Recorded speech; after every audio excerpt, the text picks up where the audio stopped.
Hello, wrestling fans, and welcome to episode 181 of the We Can't Wrestle podcast. And happy Ramahana Kwanzaa to everybody out there, whatever holiday you celebrate this week. Hold on. You didn't do this whole show, Gary Hart. You got to start that over. Welcome to the We Can't Wrestle podcast, Ricky Flair and the big black Abdullah the Butcher. But this week on the show, we are doing dream rosters, and right now I have along with me the two guys that will present their rosters this week, and then Archie and I will do ours next week. Of course, my brother Aaron. What's up, everybody? And Mr. Mark Brew. Hello, everyone. I hope you enjoyed this episode, and we had fun doing this, so I hope it's as fun listening to it as it was doing it. It is a wonderful thing to do. It's fun, especially for a hardcore wrestling fan, because you always fantasy book, and everything and all that. So it's really cool to be able to build a roster. Essentially what we did is everybody picked a year. And then I had Archie pick a year for me, which I got 2006. And Aaron got 1986. And Mark got 2003. And I forget what year Archie got. I think 2001. He'll be along shortly. He can let us know. But it was either 01 or 06, one of the two. I got 06, so he must have got 01. And essentially what we did is just build a roster from that year. Active wrestlers. It had to be obviously active wrestlers from that year. Any promotion, what have you. You pick 10 faces, 10 heels, and 5 tag teams. You're building a roster, starting a promotion. And Mark Brew, you got 2003. Yes, sir. So we will start with you, and essentially we'll go through. If anybody has any comments on that star or Mark's ideas or what have you, we'll just have a discussion here. All right, ahead, Mark. Sorry, we also picked the inaugural champions, right? Because I did that. Yes. Okay. And actually, you know what? If you want to, Mark, and I forgot about it when I described it, you can also pick an announced team. I didn't think about that. Good, because I did that. I picked an announced team and who my booker was. I did not pick an announced team. But you can definitely do that if you'd like as you go along. If you think, okay, these are 2 guys or 3 guys that I'd like to have in my booth calling the action. So, I guess I'll say this: you can do it however you want. If you want to run down your faces, run down your heels, run down your tag teams. If you want to go face heel, I don't care how you do it. It's your roster. Do as you want. We were supposed to do a separate division for tag teams too, or. Because I just created them with the people that were in my. Oh no! You get 10 faces. You're saving money. Yeah, you get 10 faces, 10. So essentially, you get 30 stars because you get to have 5 tag teams also. Well, you booked this shit like a 1970 fucking war. Yes, sir. Like 10 big matches, 5 stars. This is Mark Brew's Thrifty Championship Wrestling, ladies and gentlemen. Hey, well, I mean, we save money on talent. We can book bigger venues and help with promotion. So, I guess I'll alternate between the heels and faces. Okay. And my first heel is gonna be Abyss, with Father James Mitchell as the manager, and I chose him because you obviously you need a big guy. Mm-hmm. And 2003 is like peak Abyss. That's when he was at his best. And to me, that big guy should be some giant monster, and Abyss just fit that bill for my first face. Well, I was gonna say with Abyss. He was a character and a worker that at that point in his career, I didn't really appreciate, but the longer it went and the more I saw, like, that dude, multi-talented guy. Right. And he wasn't limited to those 5 moves of doom or anything. Like, he was versatile. Like when I first saw it, I was like, this guy's a garbage wrestler or whatever. But the more it went and the more his character and the dude himself evolved, I'm like, this guy, he fucking gets it. Yeah, first impression was, man, that's the Dollar Tree Mankind. Yeah, it's Mankind. He's calling, but I'm like, he's more than that. The longer his career went. Right. My first face, and you can tell me if you feel like he would have been a face in this era. Shinsuke Nakamura. He would have been a young baby face, but definitely, definitely a baby face and kind of still feeling things out and finding his footing. But that's a great place to get a guy, Right. when you can kind of mold his character and lead him through his career. And he would have given you some banger matches too. Yeah, to me, like the whole persona and his energy, like it gets the crowd behind him. Mm-hmm. Yeah. Even now, in the WWE, as soon as you hear that damn violin, you're like, and he has a and I'm not what I want to say. I'm not in any way, shape, or form discounting Japanese wrestlers or Japanese wrestling. I am not a guy that pretends that he watches Japanese wrestling. I don't. I keep up with what's going on, or I might watch a big match that I hear about that these two guys had a great match or whatever. But I'm not the guy that's keeping up with New Japan. I'm just not. I don't have time in my life for that. And I'm not discounting Japanese wrestlers because in their environment, if they're good, they're good. They're damn good. I'm getting to a point, I swear, when it comes to an American pro wrestling presentation, there are few native Japanese wrestlers that get it like Shinsuke. right. And that's what I was gonna say. Bringing Shinsuke Nakamura to America in 2003 would be the equivalent of bringing Great Muta to America in 1988 or 89. You know what I mean? Like, this guy gets it. He understands that. Like, Muta couldn't speak the language, so he understood that his moves and his in-ring shit had to be explosive. Like, I got to tell my story without being able to verbalize it, Right. and Nakamura is that type of wrestler, even though Nakamura speaks better English than Muta. You know what I'm saying? Yeah. And also he's a part of one of my favorite modern segments of the past few years, when he was doing that thing with Roman Reigns, and he told him if he's the big dog, then that makes Jey Uso his little puppy. I popped so hard for that. little puppy. Yeah, just the way he said it, you couldn't help but laugh. My second heel, and we're going straight up white trash Jerry Springer version of him. Jerry Lynn with Dawn Marie as his manager. Jerry Lynn, one of the best in-ring performers of his generation. And you know what? He doesn't get enough credit for the fact that he did have a personality. He just was never allowed to use it. Right. Well, I figured too, out of your heels, you kind of want somebody that if they were able to, vocalize, that you would want somebody that could kind of come off as a sleazeball. Right. I have two of those amongst my heels, and you'll recognize the other one as soon as I say his name. But I feel like Jerry Lynn with Dawn Marie as his manager would have drew some pretty good heat. Yep. And as you go through your roster, another thing you'll find that's going to happen is we will start bringing up potential matchups you have on your roster. And look at that, Jerry Lynn versus Shinsuke Nakamura. Yeah, that would be it. That would be great. My second face, Mr. America. Not Hulk Hogan. No. We want Mr. It's not Hulk America. Hogan. It's not Hulk Hogan. Hulk Hogan as Mr. America. Yeah, I mean, essentially you want someone patriotic that, say you have military or something in the crowd, they'll get behind. Mm-hmm. And that's the route I decided to go with him on, because he's even though everybody knew it was Hulk Hogan, it was still an over gimmick.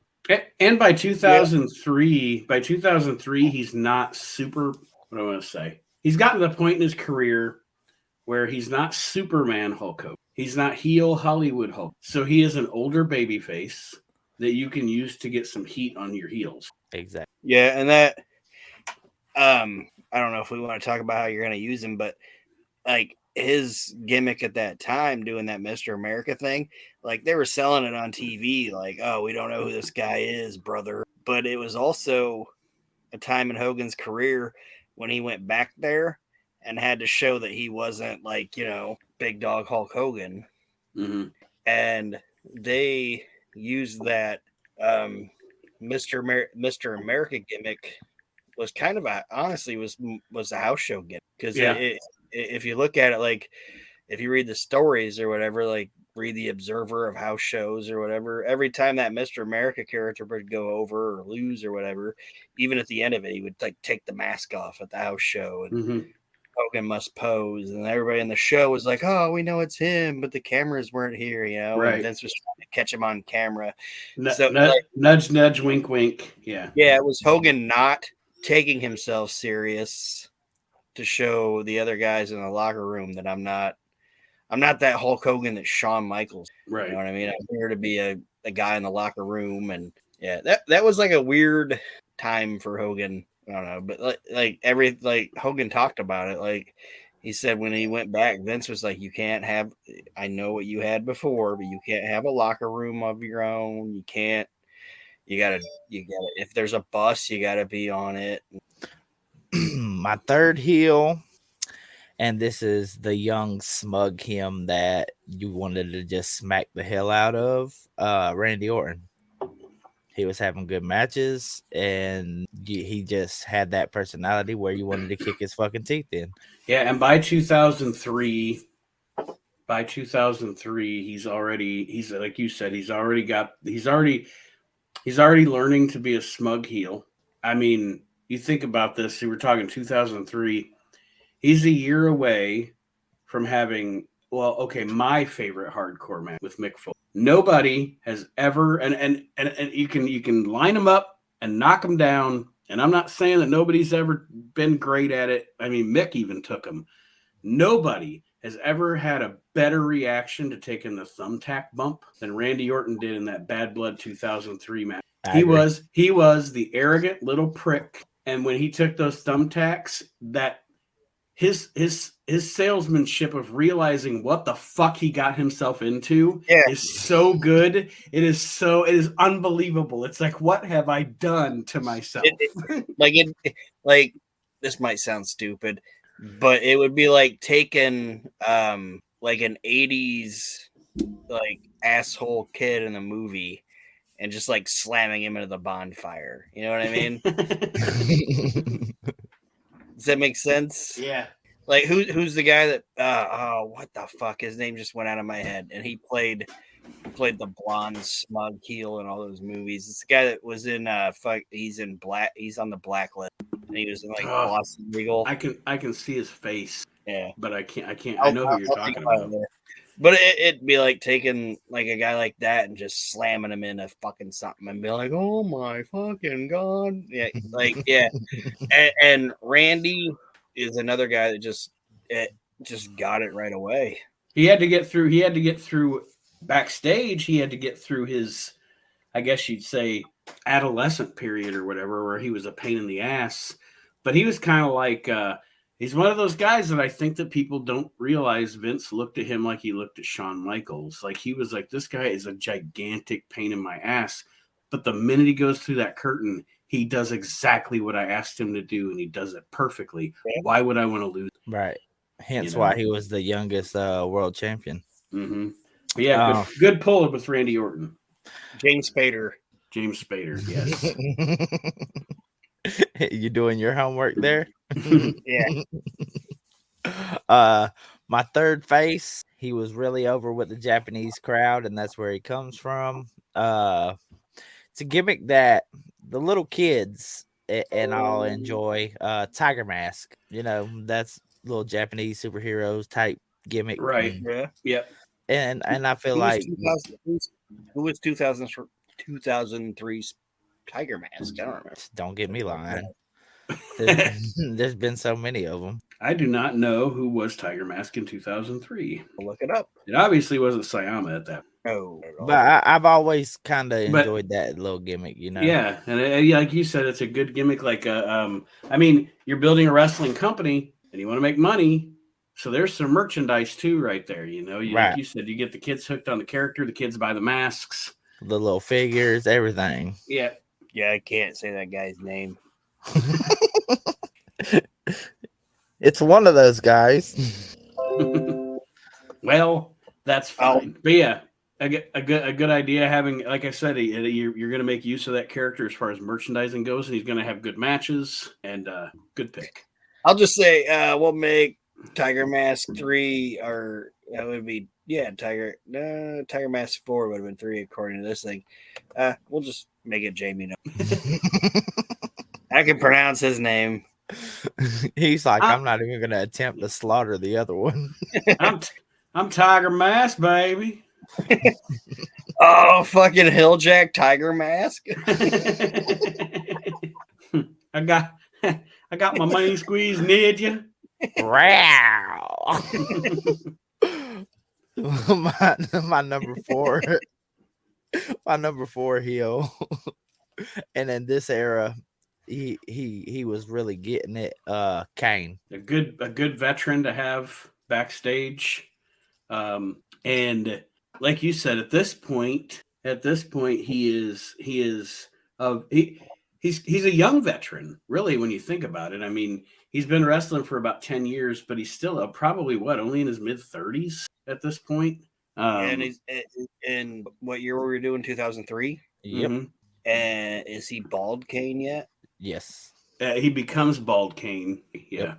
Like his character, I know when they initially did it, it was kind of a botch because they were like, we're going to make him disfigured or whatever. And it just didn't work because the guy actually wasn't disfigured.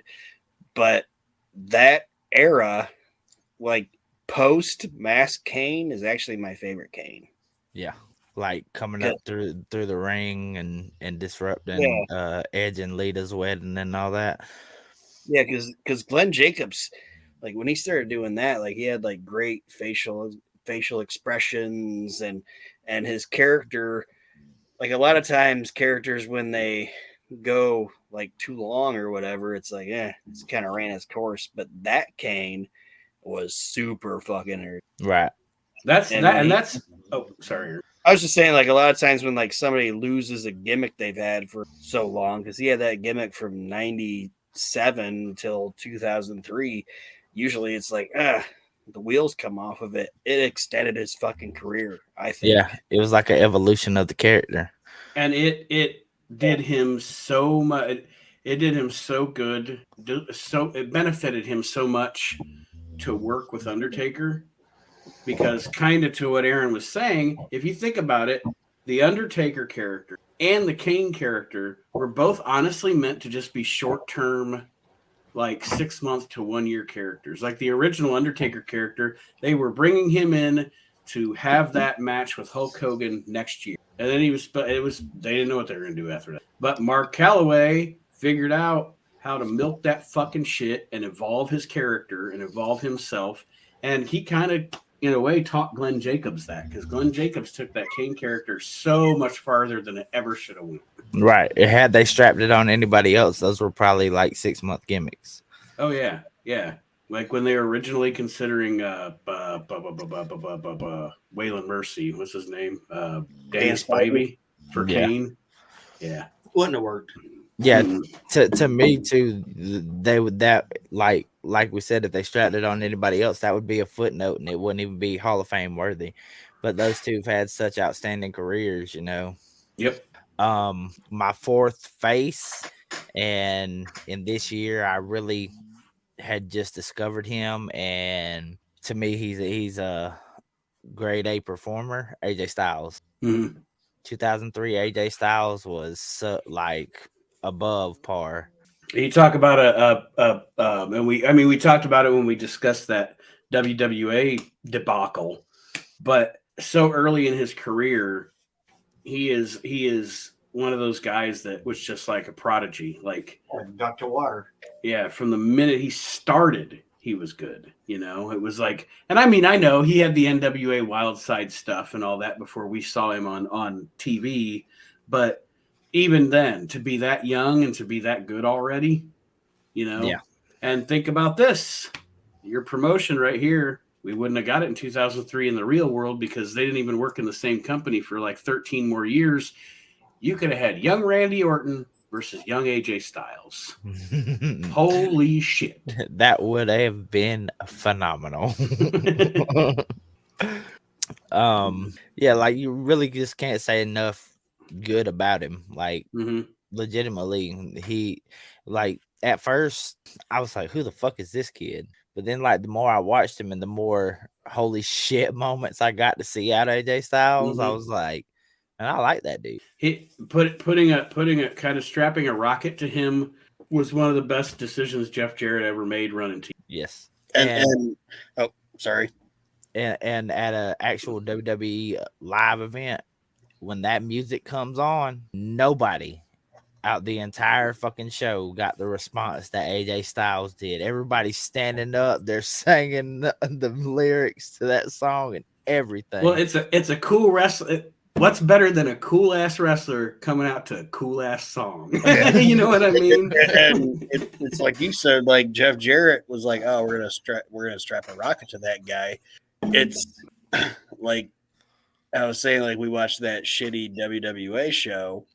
You know, Jarrett was at that show, and just in that 7 minutes or whatever, probably was like, "That dude good," and that's the difference between like a money mark, like Mark McGannis or whatever his fucking name was running that show, as opposed to a guy that knows professional wrestling starting up a promotion.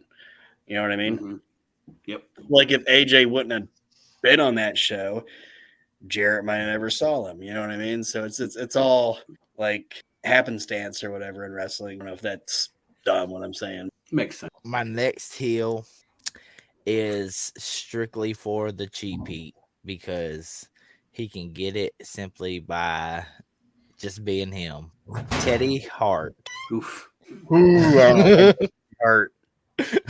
Teddy Hart. Got to pay for his caps.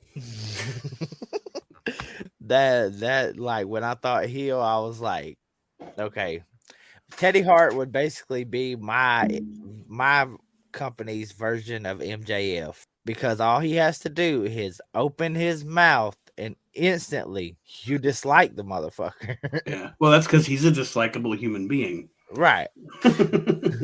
I mean, like I said, it was strictly for the cheap heat because you're gonna get heat with Teddy Hart on your roster. Absolutely. No ifs, ands, buts about it. I don't know if you've seen the thing where I don't know if you've seen it where he was trolling all the different wrestling companies and stuff. But Lord have mercy, that man is out there. If Bruce Hart is the least Hart, it's a pain in the ass compared to you, then you're bad. Right. That's Teddy Hart. Like seriously though, as soon as he comes through the curtain, people are booing. You have to use him as a heel, and as soon as he opens his mouth to speak on that microphone, he's probably not going to be able to get too much of his promo out because the boos are going to be so loud. You need a heat magnet like that when you're gonna book a wrestling company, and that guy can definitely fit that role. He can fit that shit to a T. As soon as I said it though, and Nate and Aaron's both like, I knew it was gonna get that reaction. I knew it was gonna get that reaction, but we're talking business here, so right. People are gonna come just to throw shit at him. Like fuck you, boom, throw their cup full of drink and everything. You know, I mean, and look at that, you just sold them another drink because they wasted their drink. Yep. So we're merchandise sales with Tiger Mask and concessions with Teddy Hart. I'm gonna throw my hot dog at that sumbitch. All of a sudden, you just see the hot dog flying, covered in mustard, and it smacks him in the face. Good shit, pal. Anything else, guys, on him? Nope. All right. My fifth face, and in this era, he was more of the gentle giant type. The Big Show, Paul White. Multi-faceted performer. You can do whatever you want to do with that guy. Yeah, and at the time he was doing that stuff with Eddie and stuff, wasn't he? Like where the burrito incident and all that was around then. Yeah, in that era, in that general time frame, and also with Big Show, not only do you have a big guy that can have good matches, he can play face or heel, so you can switch him. Obviously, it's Big Show. I don't know who turned face or heel more in their careers, Luger or Big Show. But the other thing about Big Show is he's a guy that you could have non-wrestling fans flipping the channels and, oh, look at this big motherfucker. What's going on this show, this wrestling thing? What is this? He's an eye catcher, you know? Right. And like Aaron said, he's multifaceted. He's got a great personality, so you can send him on talk shows and shit, you know? Exactly. You know, Big Show is an all-around performance. There's not a, what do you want to say? There's not a hole in his game as far as being, you know, whatever company he works for, he's always been a good ambassador.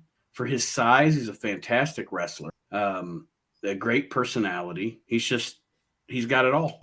Yeah. And he's a guy that, I'm not talking about modern stuff or whatever, but I think he's one of those guys that's gonna, whenever his AEW deal's out, he's going back, I think. Whether it's his on-air thing or a fucking ambassador or whatever, I think he's going to be like a Regal. Once his fucking shit's over, he's like, I'm out of here. I'm going back. Hunter's in charge. Let me go. Yeah. And I don't know if either of you watched it, but that movie Knucklehead with him in it. It's not a bad movie. It's actually not bad at all. I don't know if I've seen it. I genuinely enjoyed it. I watched that movie with Nate's boy.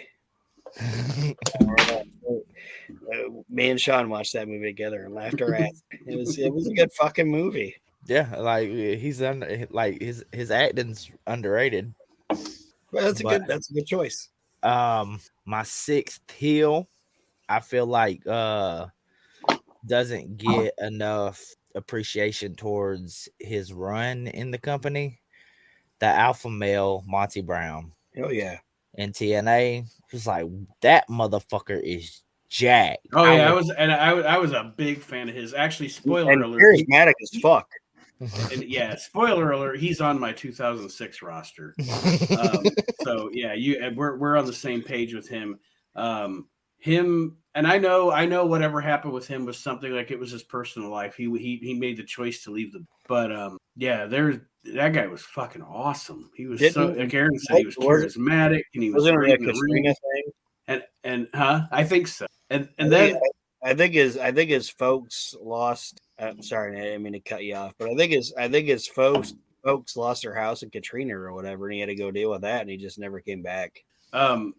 And for a flashy move, the pounce is such a realistic finisher. Like, okay, he's 272 odd pounds, and he is just pouncing his body into you. Of course you went down, and of course he pinned you. It's flashy, but it's realistic. Like, it makes sense. Right. You know? It was like the 3-point stance to the next level.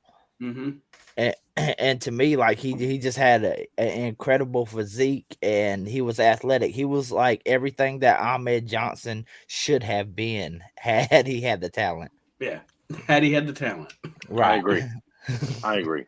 Archie agrees. And Archie Mitchell is. Yes, hello, everybody. Do you even know who we're talking about, Archie? Some guy who should have been like Ahmed Johnson, so that means he must not have been very good. We were talking about Monty Brown. Yeah, exactly as I said. Must not have been very good. Oh. Everybody else here is a fan. God, he just hit us with a low blow. Come on now. Oh. He had one move. Archie's a heel, damn it. He had one move. It was the pounce, which was a football tackle. It was fantastic. Yeah, when he delivered it the right way and shot the guy out of the ring. Archie just like, bam! Bam!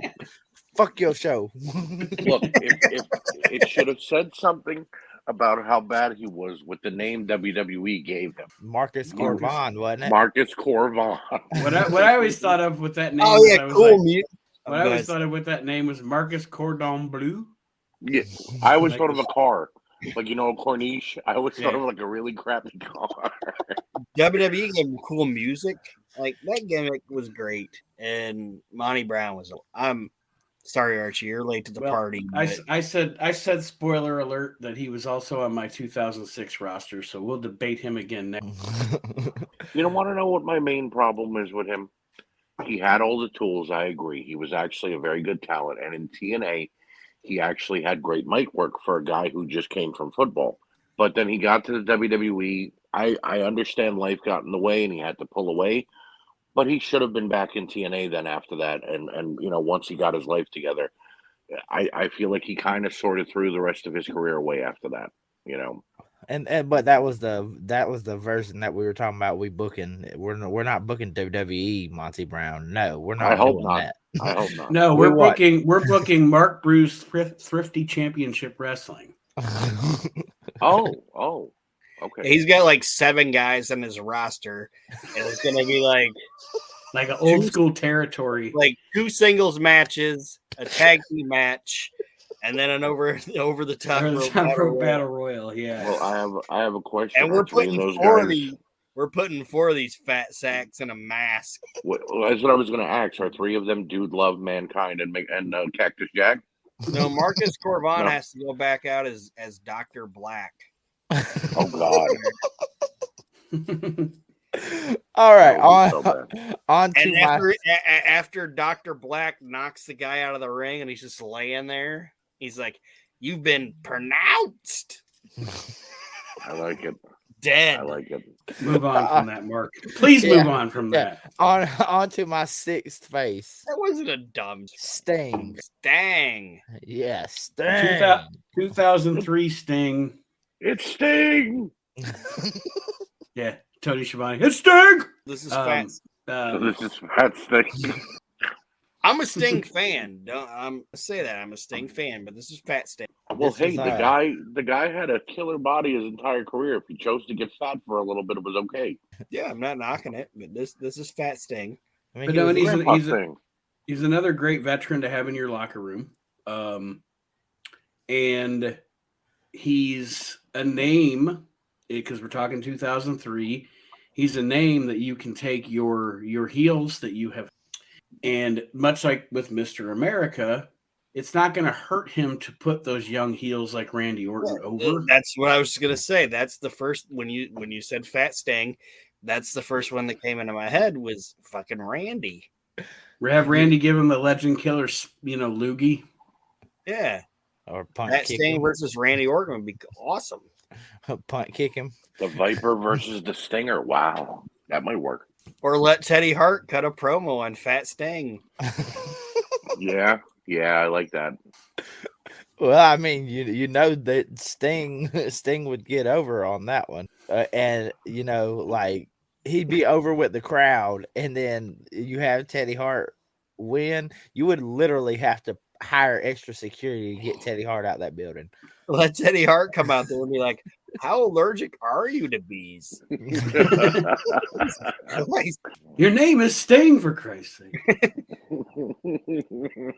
No, but for to put asses in seats, name value, I feel like Sting was a good option. Oh yeah, I agree. It's a good choice. And like you said, I'm not knocking the name. I'm not knocking the talent. At this point in his career, he wasn't in the best shape. The only thing I'll say about it, but I think in the roster that you're building, I think that guy would be like, "Fuck, I gotta do this." You know what I mean? If I gotta hang with like a Randy Orton or an AJ Styles, I'm gonna get back into shape. And what proves that to be correct is that when he got into TNA, he got in a lot better shape than like Joker Sting should not have been in the shape that, you know what I mean? Hell, WWE Sting shouldn't have been in the shape that he was in. He was like 56 by that point. So I just what? Every time I think of WWE Sting, I just think of fucking Kevin Nash talking about Scott Hall. Right. Have I ever told you guys? Do you guys know that story? Yeah. About what he said? Mark, did you ever hear that? About what Kevin Nash said about Scott Hall? No, what when Sting came back, when Sting debuted in the WWE, and he was going to fight Triple H. And what WrestleMania was that? 48 or whatever. I think that was WrestleMania 32. Okay, yeah, live from Saudi Arabia.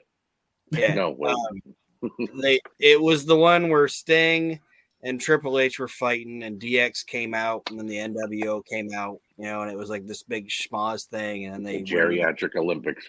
Yeah.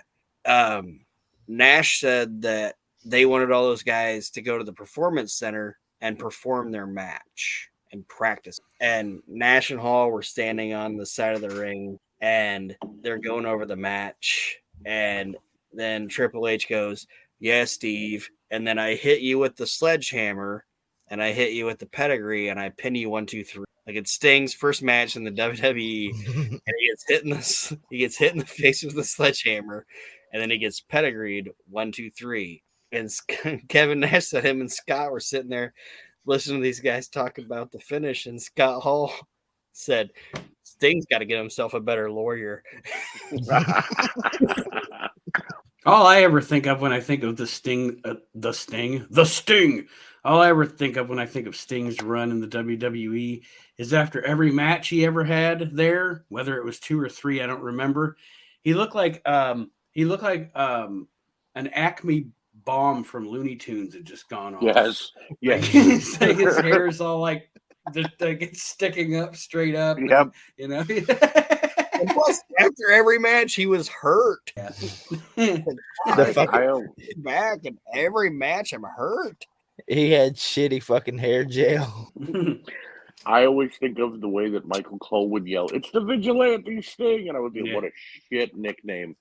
And then when they were going to unveil, yeah, and then when they were going to unveil Seth Rollins' statue, and it ended up being Sting, and the face paint was already dripping and gone, and the hair was all freaked out. I was like, how long did they keep him under that for? You know what I mean? They fucking ribbed him. It's like, dude, I'm 56. I can't breathe under here. For your roster in 2003, Mark, now that we drifted to like 15 years later, because we do that. Sorry. It's my fault. I brought it up. It was a good draw. It was. All right. My the seventh. Fat Man Sting. Fat Man Sting. All right. Anyways, seventh heel. I'm fixing to do that. I'm fixing to pop Nate here with this one. He's big as a house. Because me and you both are. We got 2 shows going on here. Because me and you both appreciate the performer that this guy is, Savio Vega. Yes. Oh yeah. Yes. That's a good pull. In 2003, Savio Vega's just carving motherfuckers up in Puerto Rico. Yep. I think by that point he was even like he had put the TNT mask back on for a while, and yeah. Oh, I love me some Savio Vega, man. You'll never hear me hate on Savio. Well, that guy is one of the most underrated, underappreciated, under talked about. Right, like I mean, he wasn't necessarily a straight heat magnet. Like as soon as he opens his mouth, you want to slap him. But he knew how to work a match, and he knew how to shine his baby face. And even as a baby, and you're using him as a heel here, but later down the line, you can switch him face, and he'll just roll right into that too because he was a really good face as well. Like exactly. You guys tell me if you think I'm overstepping my bounds here. But mid to late 90s, and I know he was only there from like 95 to 98, but in that 3-year period, Savio Vega for the WWF roster was like a Tito Santana. Yes. And what I thought you were going to say, honestly, was I don't think the Gold Dust character would have gotten as much legs right away as it did without Savio. Good point. Solid point there. Like he understood he's a guy that you want on your fucking roster because he's good in the ring. He can make anybody look good, and he's gonna do whatever you ask him because you're paying him. Unless you're making him look stupid, as long as you explain to him what the situation is, what's going on, he's gonna say okay. And the reason why I think when he got to the WWF, he was that way. Because guess what he was in Puerto Rico before he got to the WWF? He was a booker. So he understood the big picture of the situation, not just what's going on with me, what's going on with every guy on this fucking roster. And as long as you can explain to me why this is going to put money in my fucking billfold, We're there, dude. You guys say underrated, and I agree. I think that he should have been the one to go over in the King of the Ring that year and not Mabel, considering Mabel fucked so many guys up after that and, almost ended their careers. I think he should have had a solid run with the Intercontinental title. Maybe during his feud with Goldust, he should have beat him for the title for at least a month. And the thing I love, you mentioned, Aaron, how much he helped people and wanted to help get gimmicks over. During the Goldust, the beginning part of the Goldust gimmick, Dustin Rhodes talks about it in a shoot interview that they told him that him and Savio, they wanted him to rub Savio's chest and do crazy things to get the androgynous, aspect of the gimmick over, and he was uncomfortable with it. And Savio's like, "Don't worry about it, Dustin. We got this." And the more Dustin did it, Savio was like, "No, do it more. Go ahead, go lower, go." And it was creeping Dustin out, but Savio was all for it. I was like, "That's dedication." Yeah, because he was a pro. He was a pro, and a guy like that, and that's why I can kind of compared him to Tito. Is a guy like that. A guy like that is not selfish. A guy like that knows, if I put this guy over, as outlandish as this guy, fucking lay one on me, man, kiss me right on the lips, because we're gonna cash our checks. You know what I mean? Like Savio, like you said, was kind of like Tito. Like I don't know the man, so I can't say this or whatever or fact, but I don't think Savio Vega ever went to the WWF thinking, "Oh, Vince McMahon's gonna make me the champion." Right. You know what I mean? He's like, "I'm gonna get in here. I'm going to get with the top company in the fucking world, and I'm going to make my goddamn money, and then I'm going to get out, and I'm going to be good." And that's how Tito felt, because they were, I've heard multiple sources saying they wanted Tito to be the champion, and he was like, "Nah, I'm good." It was actually in '92 when Brett won the title from Ric Flair. The other consideration was they were considering they were kind of considering putting it on him as like a kind of a lifetime achievement. Like this guy's been around for years and been so loyal, and they were debating Brett or Tito, and they went with Brett, and that's fine. But yeah, he was definitely and I've seen that. I usually don't corroborate things unless I've seen it in enough sources from enough people. And I think Brett might even mention it so. Yeah, but I think I heard Tito was just like, "Nah, I don't really want." If they were like, "If we put the belt on you, would you like that?" He's like, "Nah, I'm good. I'm good." I mean, but if you think about it, any one of those faces that I've listed so far, Savio could have a good match with. He could have a good match with Shinsuke. Yep, definitely. Mr. America, Tiger Mask, AJ Styles, Big Show, or Sting. Like he could literally work with any of those guys, and it'd be passable. Absolutely, definitely. On to my seventh face, John Cena. Young 2003 John Cena. Ruthless aggression. Doing word life. Yes, doing the I was raps. Say, is 2003 rapping John Cena or bike shorts? It is rapping John Cena. It is laying the fucking shoot rap shit on people, John Cena. And he's a face? Yep.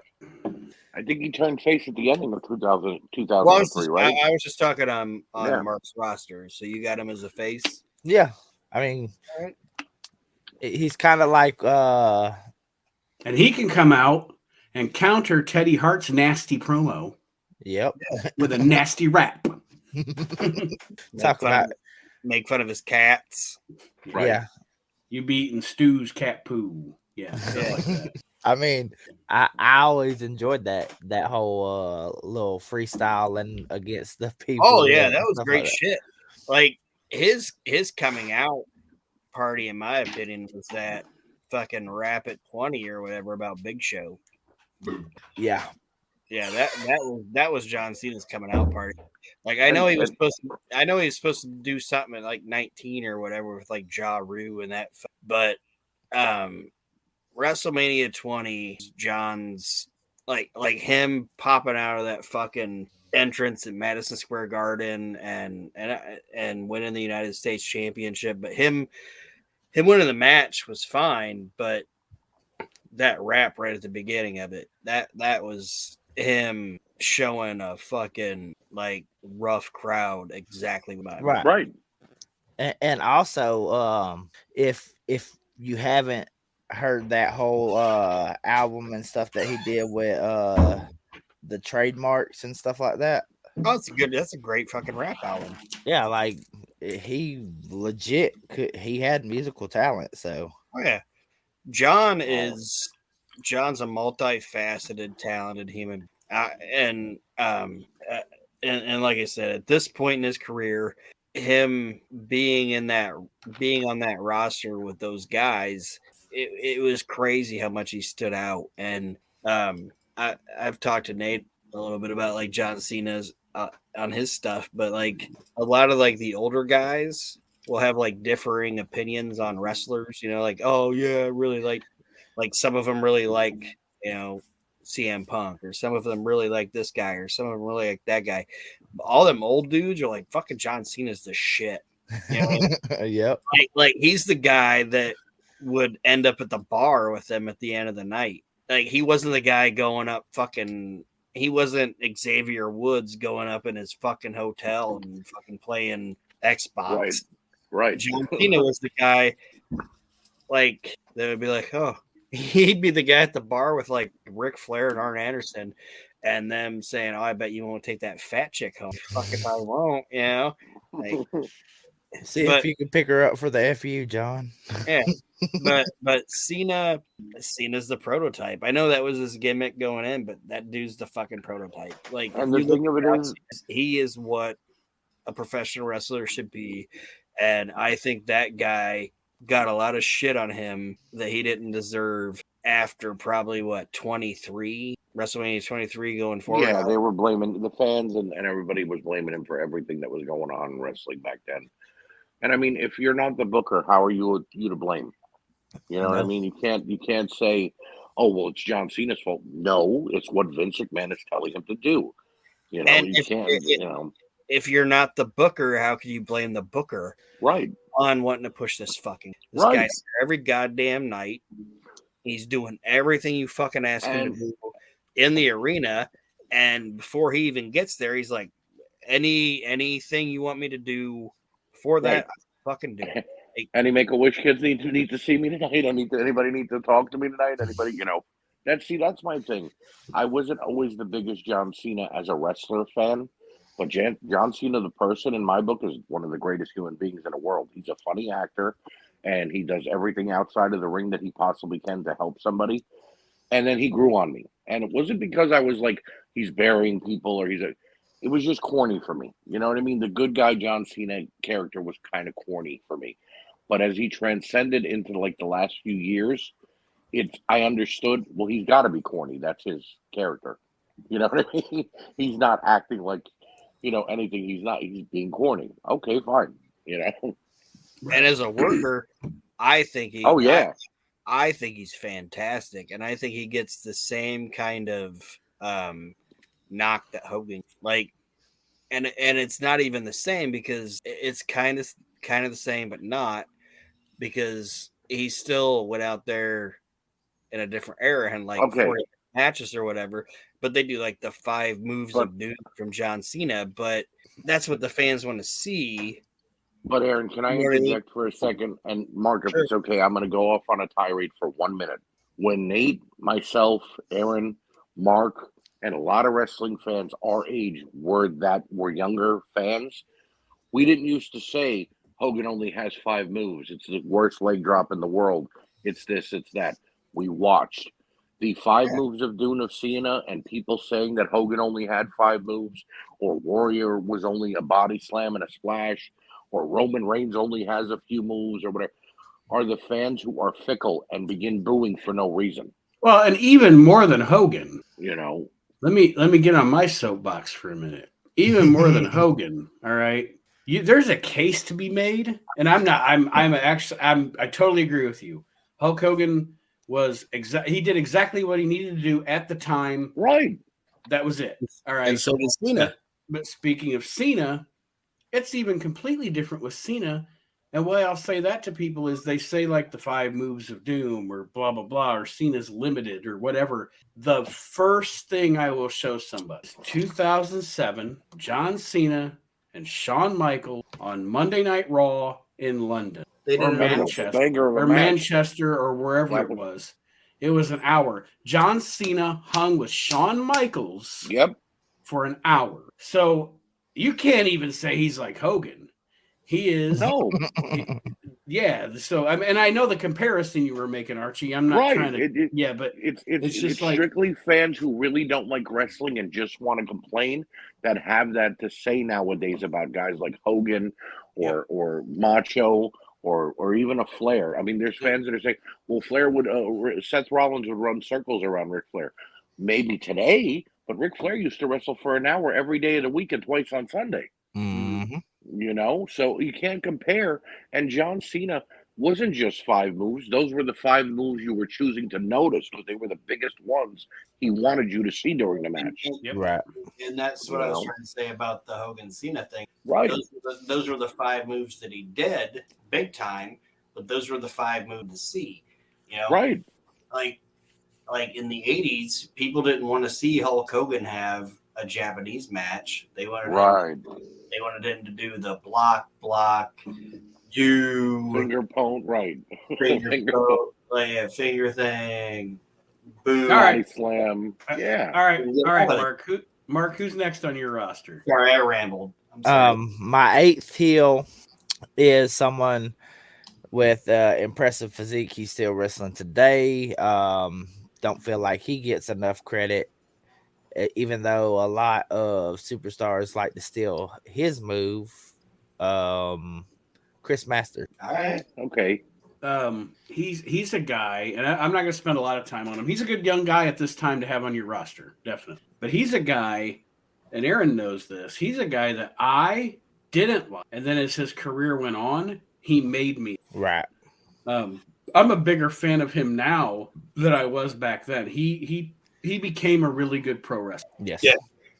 And that's what I say. Sorry, Nate, if I cut you off. But Masters is the first guy on your roster that you brought up that I like this expression is that's a puppy with big paws. You know what I mean? Like he's gonna grow into what he is. He's got big paws.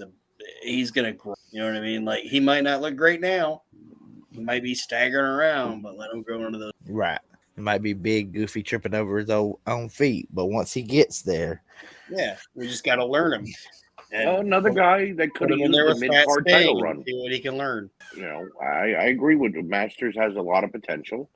And I think if you put him in with Sting or Cena and let them actually have a match, not just, them throwing him around and him trying to put the master lock on. I always thought of Chris Masters sort of like the Warlord or the Barbarian, this big lumbering guy who could have maybe used a manager like they had, or at least gotten a mid-card title run for a little bit just to see how he would do. You know what I mean? There was so much hope and expectations for guys like Ken Kennedy back then and Carlito that Masters kind of got lost. Here we go. Archie made a good point. How about this, Mark? I'll be part of your creative team. This is 2003. You mean Mark's not hiring you? Wait a minute. This is 2003.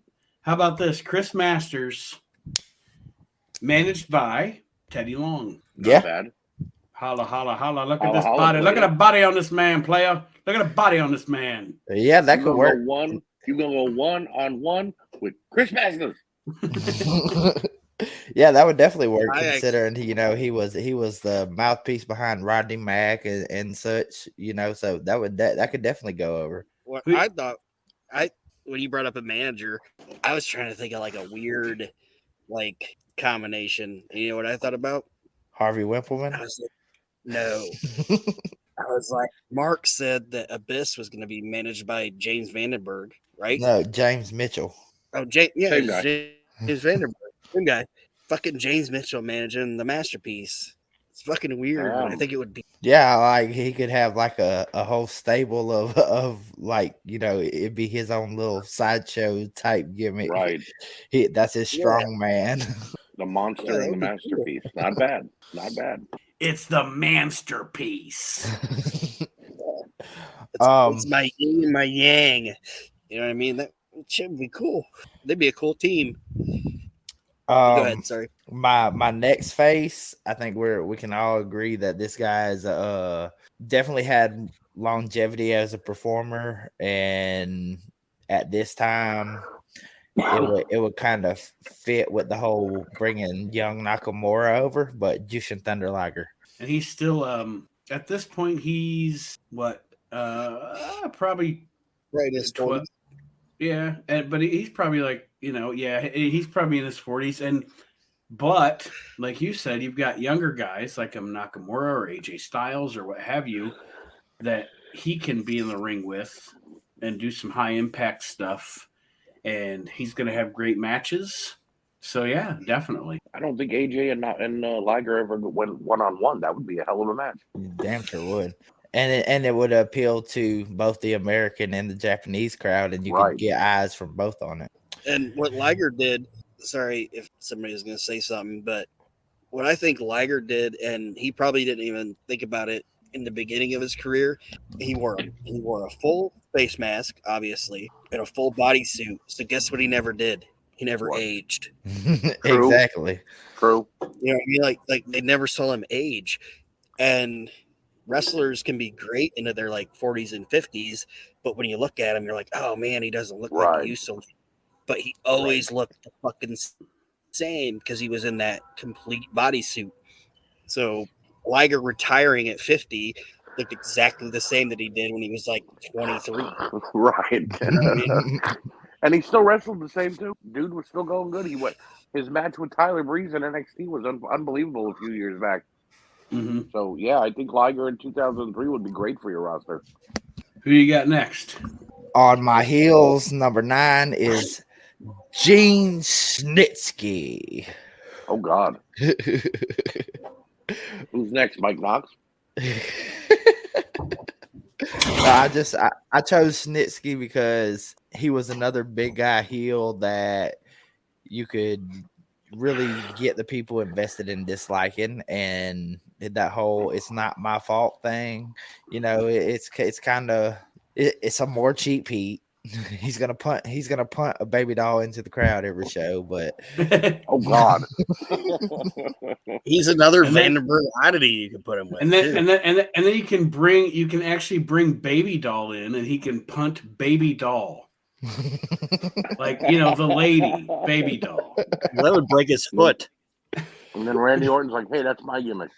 And then you bring in Sam Houston, he could be like avenging anyway. But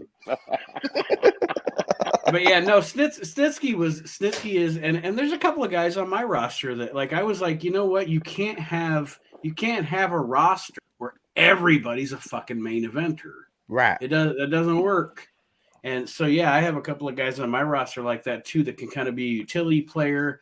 It's a bigger guy, but he can do a job for the big show or whoever.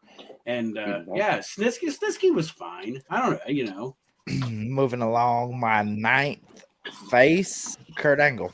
2003 Kurt Angle is peak Kurt Angle. Exactly. My opinion. That's the year he was having some of the best matches.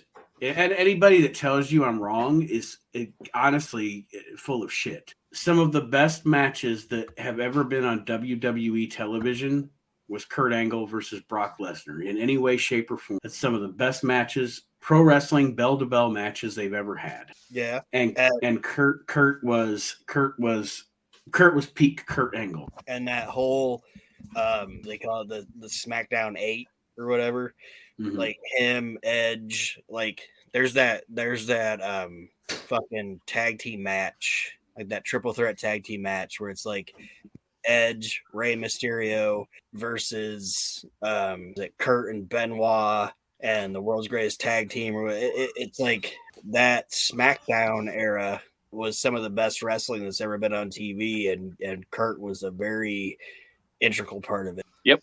And bell to bell, he was always solid. Like, I can't think back and think, well, damn, that was a really shitty Kurt Angle match. Yeah, I mean, I was going to say, even during his time where he was like, dealing with his own demons and stuff, you still can't find a crack in his game. I agree. My 10th heel, the devil himself, Kevin Sullivan. Kevin Sullivan worked in 2003. Yeah, when according to the roster that I saw, yes, he was working in 2003. For what company? Oh, probably somewhere in Florida, right? But if he was still lacing them up, Mark can use them. That's right. And to me, he's just that guy that you want to smack the hell out of, just because he's that guy.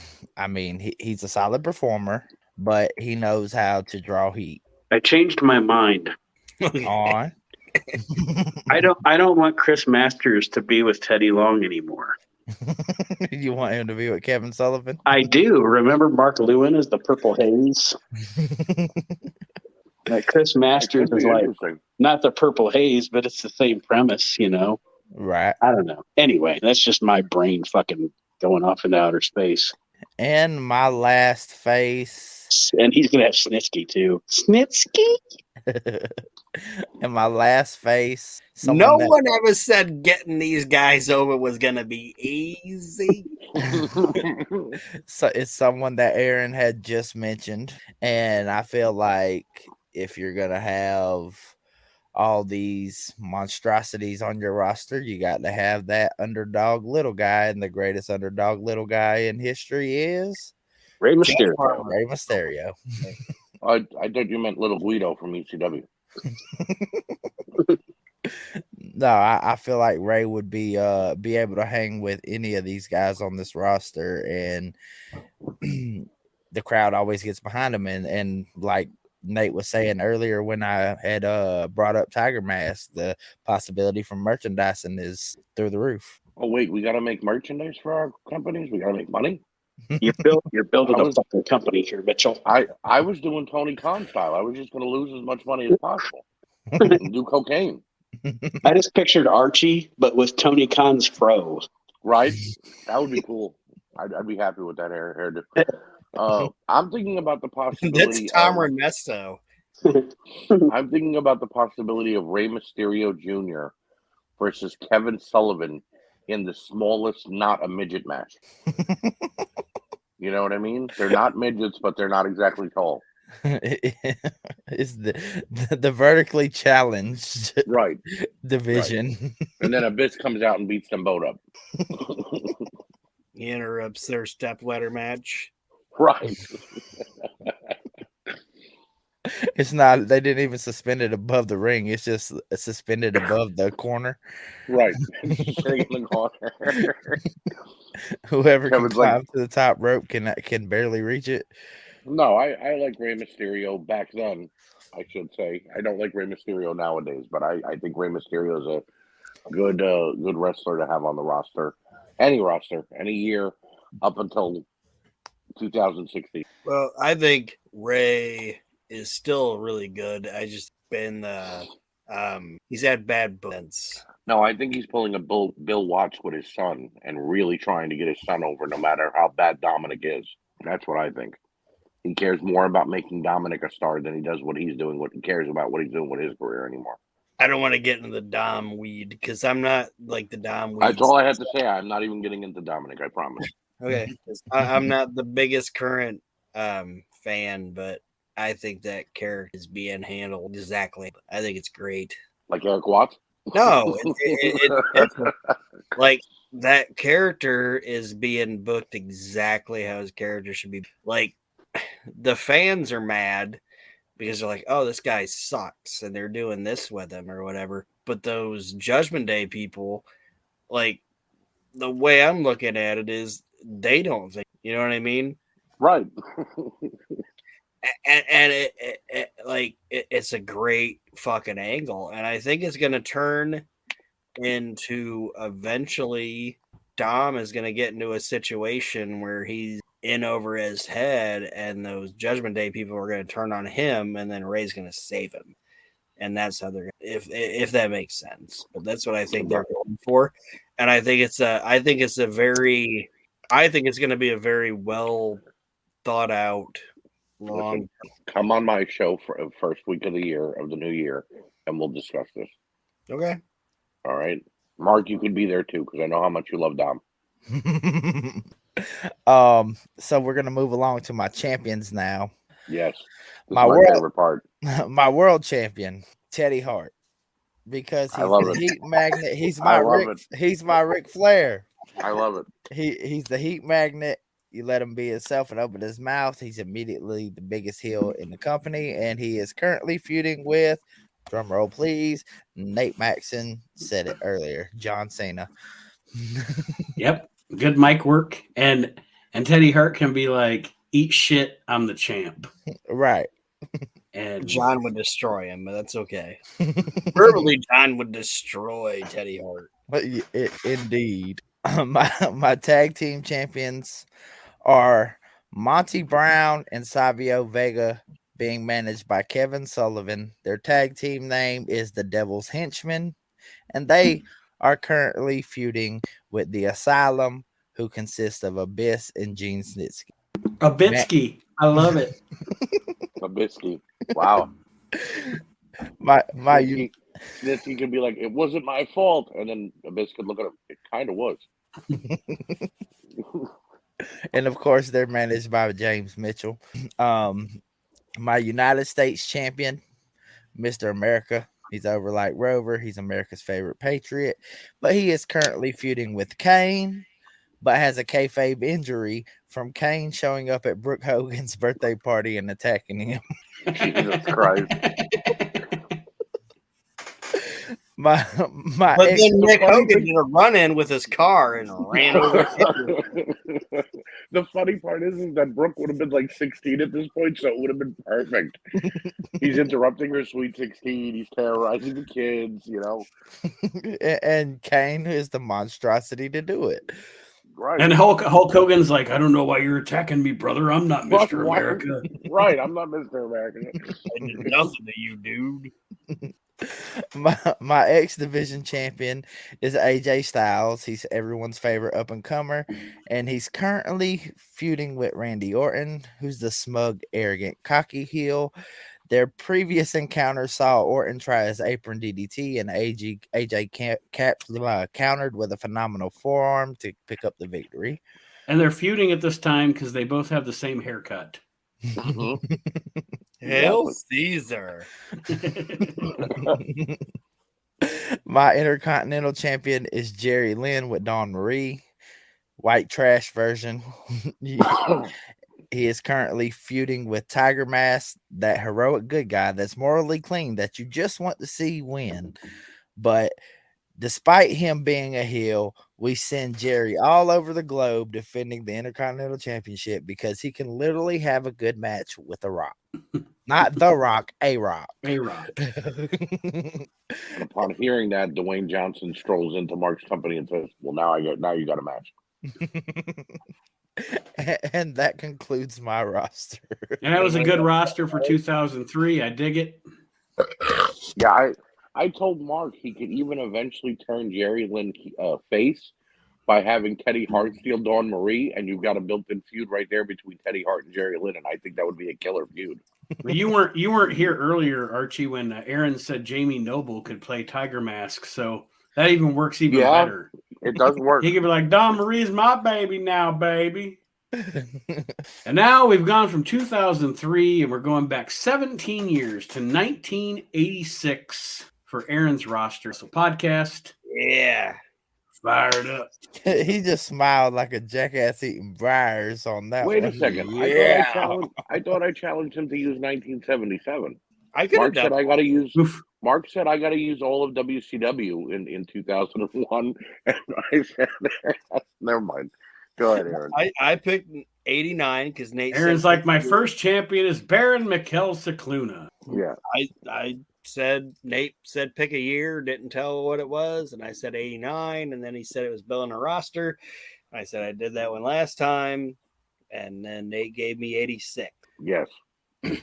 So I built my 86 roster, and we're going. It's 10 faces, 10 heels, 5 tag teams. So do you guys want to hear my first face or my first heel? Let's go with the heel. Oh, we're different. My first heel. If anybody else would have picked anybody but this guy, they're dumb. It's Roddy Piper. Good pick. Good choice. Hell yeah. You're not gonna find. Yeah, you're not gonna find other than I don't know. Probably other than Ric Flair in 1986, you're not going to find a better heel than Piper. Might even be better. Oh, he's totally better. Not in the ring, but as a character and just a miserable human being. You know what I mean? Like, there's things you like about Rick. If you're a dude and you're a wrestling fan, there's shit you like about Flair. He's out there slanging the fucking meat stick. He's out there getting ass and doing his thing, But if you're Piper, he's just like, oh, I'm the best. I'm better than everything. You know what I mean? Like he's an asshole. You don't want to be Ric Flair, or right. You don't want to. You want to be Ric Flair. You don't want to be Roddy Piper. Mm-hmm. You know what I mean? Like, you want to beat up Roddy Piper. Yeah, you want to beat him up because he's a fucking asshole. And there's no better heel that you could have in your roster. It's just a complete asshole than Roddy Piper. Yeah, agreed. Mic work was superb. His mic work was superb. Oh yeah, he like 86 Piper, top of his fucking. And that's what you want out of somebody on your roster that can get the people invested in whatever he's involved in. And Piper had a way with words. Oh yeah, he was definitely a wordsmith. Oh yeah. And at this time, you also weren't dealing with in 86, you weren't dealing with what Piper am I going to get? Yeah. You were dealing with Roddy Piper. Yeah, I'm thinking of the TNT Piper, the fucking. It's got like this fat smug face. Yeah. Like two times. Like he doesn't give a shit what anybody says to him. He's going to come back full throttle with them. Like, you come at me. He was just, you know what I mean? Like, you ask the question, or you ask the questions, I change the answer type thing. You know what I mean? Yep. Right. So you guys got anything else on Pipe? No, a great choice. There's not a lot you can say about him that hasn't already been said. Right. I shouldn't say there's not a lot you can say about him. I'm just saying there's not a lot you can say that hasn't already been. And that says a lot about the next guy I'm going to say is the first face I've picked is Dusty Rhodes. Oh, funky like a monkey. Hard times, daddy. You're not going to get any argument here. He's going to give you, and this is 86, so he's still he's aging, but he's not done yet. Yeah. And he's still one of the best promos. And I don't know, he's just Dusty's Dusty. There's not bad Dusty. No. And there are people that might argue with me, but you're not gonna get any Dusty. You ain't getting an argument from me on Dusty Rhodes. Yeah. In my opinion, one of the most charismatic people to ever be in the business. Hands down, no ifs, ands, or buts. And just because I drive a big car now, don't make me bad, Jack. Yeah, Jack. Yeah, he's in the top 5 best fucking promos. And honestly, I think that work rate, he's one of the most underrated big men in the wrestling ever. Oh yeah, he could go an hour. And you don't lose interest. Yeah, and he could go an hour with guys that looked 10 times better than he. You know what I mean? As far as physical shape goes, right? Yeah. Like he's a roly-poly motherfucker, but he's out there going an hour with fucking Flair, or Blanchard, or any of those people, and he held his own. And I don't want to get too into the weeds or whatever, so I'm going to say who my champions are before we get to the end. Dusty is my inaugural United States champion. Makes sense. Like, he's my champ. The secondary thing, I'm the United States champion, baby. You know, and he's the hardworking champion. He's gonna be at the middle of the card. He's not necessarily the main event, but he's the guy that wants to get to the champion type thing. And like I said at this point, and not to cut you off, but at 86, he's older. He's later in his career. That's a good place for him. He's probably not your guy you want on top, because in the next couple of years, these younger guys that you have on your roster, you want him to be helping to bring them up. Not that he has to job out to all of them all the time, but you know what I mean. Right. I don't want my, like, I was like, oh, maybe I want Dusty to be my world champ, but it's like, it's cliche kind of. I don't want him winning all the time. Yeah, not in 86. I want him. If we were talking like 81 through 84, maybe. But yeah, in 86, you have him perfectly. Yeah, that would have been like me putting Sting as my world champ. You know what I'm saying? Yeah. Sting, Fat Dusty. Anyway, go ahead. Aaron. It was always Fat Dusty. There was never Slim Dusty. There was a time where he was just Chubby Dusty. That's a nice nickname. Chubby Dusty. He always had those Slim Dusty. Daddy. It was when he was tagging with. That was when he was in the Texas, the West Texas Outlaws. He was Chubby. It was Chubby Dusty and Chubby Dick. I think those were the Dudley Boys. Now wait a second. Okay. We got to tone down our language. We got to tone down our language for YouTube, but yet you could say Chubby Dick. Short for Richard. It's short for Richard. It's a short dick. It's a short dick. Okay. That don't make it less painful. Go ahead, Aaron. All right. The next guy is, and like I said, I wanted to get who I was saying were my champions out of the way. Like we said, Piper was my top heel, right? Right. Dusty is the United States champion. Piper's my top heel, but he's not my heel champion. Okay. Okay. My heel champion is Randy Savage. Oh yeah. Oh yeah. Randy Savage is my champ, but he's not quite over Piper in the pecking order because in my mind, I'm thinking eventually I'm going to have those two confront each other, and I'm going to let my fan base decide who's more over, right?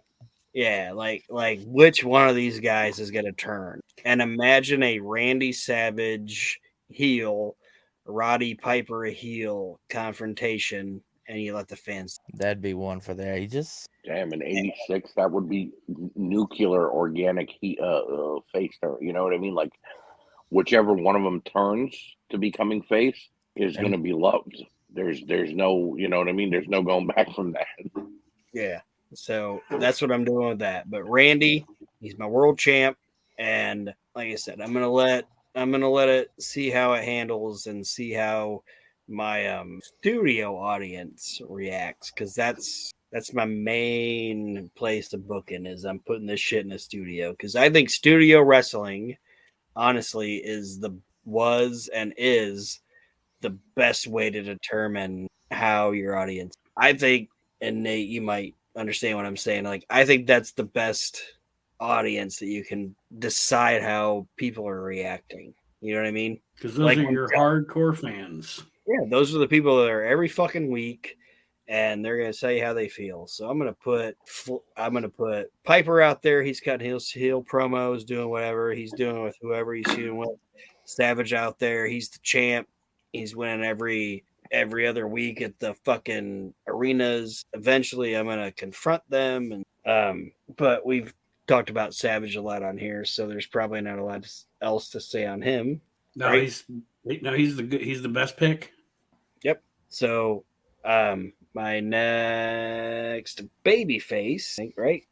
Yeah, my next babyface is Ricky Steamboat. Good choice. Very good choice. Like, I'm just saying, guys, 86 is so fucking full of goddamn talent. Like, if you're trying to book a roster in '86 and you don't put Rick Steamboat on your fucking roster, I don't know what the fuck you're doing. I agree.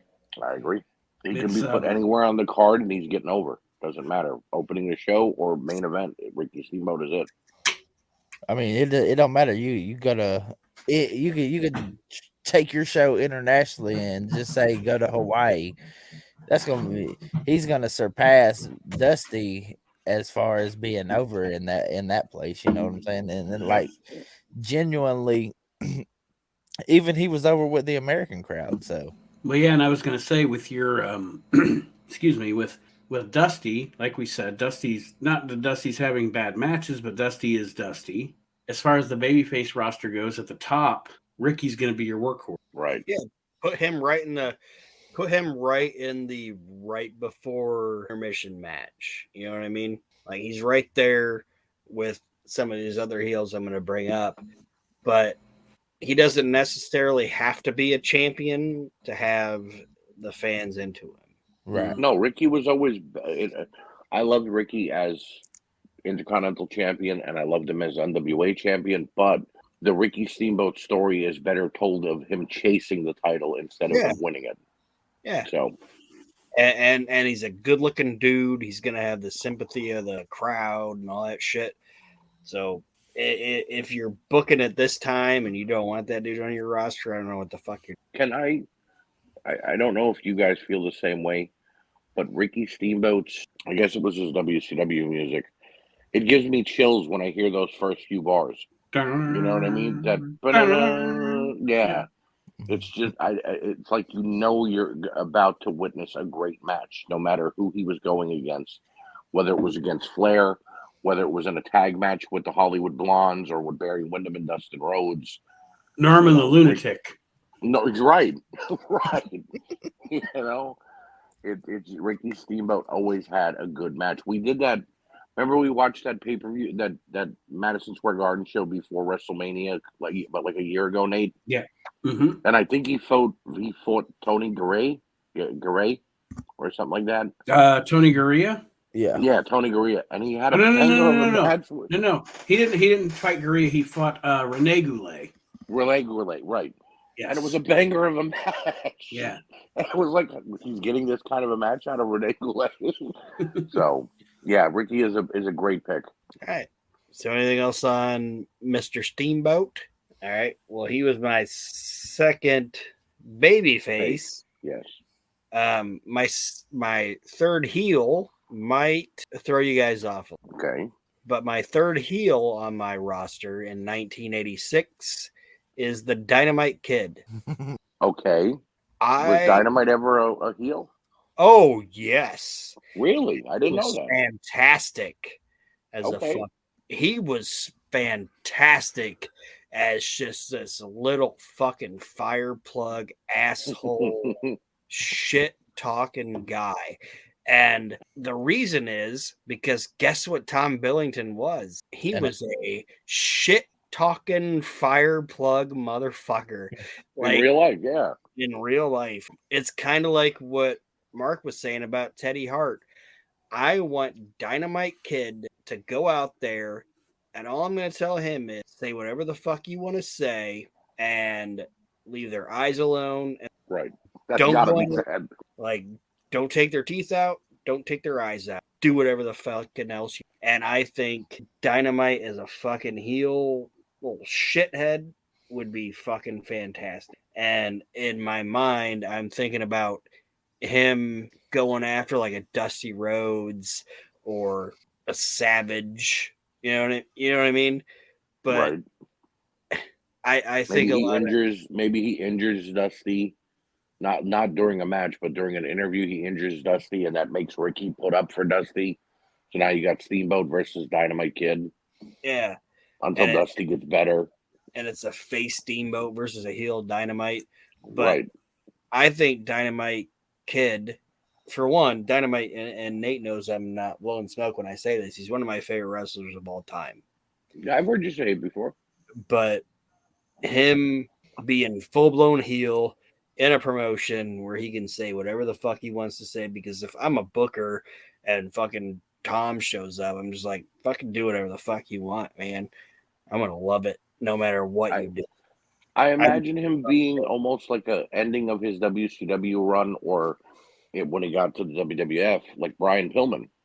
If you let him run loose like that, you know what I mean? That loose cannon, beating everybody up, but also trash talking at the same time. You know what I mean? So I like it. Or you could go the 97 Bret Hart route and just have him go out there and trash Americans, and then have Dusty come out there. You ain't gonna talk about my peoples, baby. Let me tell you something, Daddy. And there's something I really like about like a fire plug wrestler like that just doesn't give a right. Like his character is, or I shouldn't even say his character, but like his build is he's a smaller guy, but his character doesn't give a fuck. You know what I mean? Like I like a little. It goes against wrestling norms, but I like a little asshole. You know what I mean? It's just something I like. Nobody likes a big asshole. but you know what I'm talking about. Was that a Jim Barnett quote? I'm sorry, I had to slide that one in. That's another Jim Barnett quote. Could that be the name of this episode? Chubby Dicks and Big Assholes?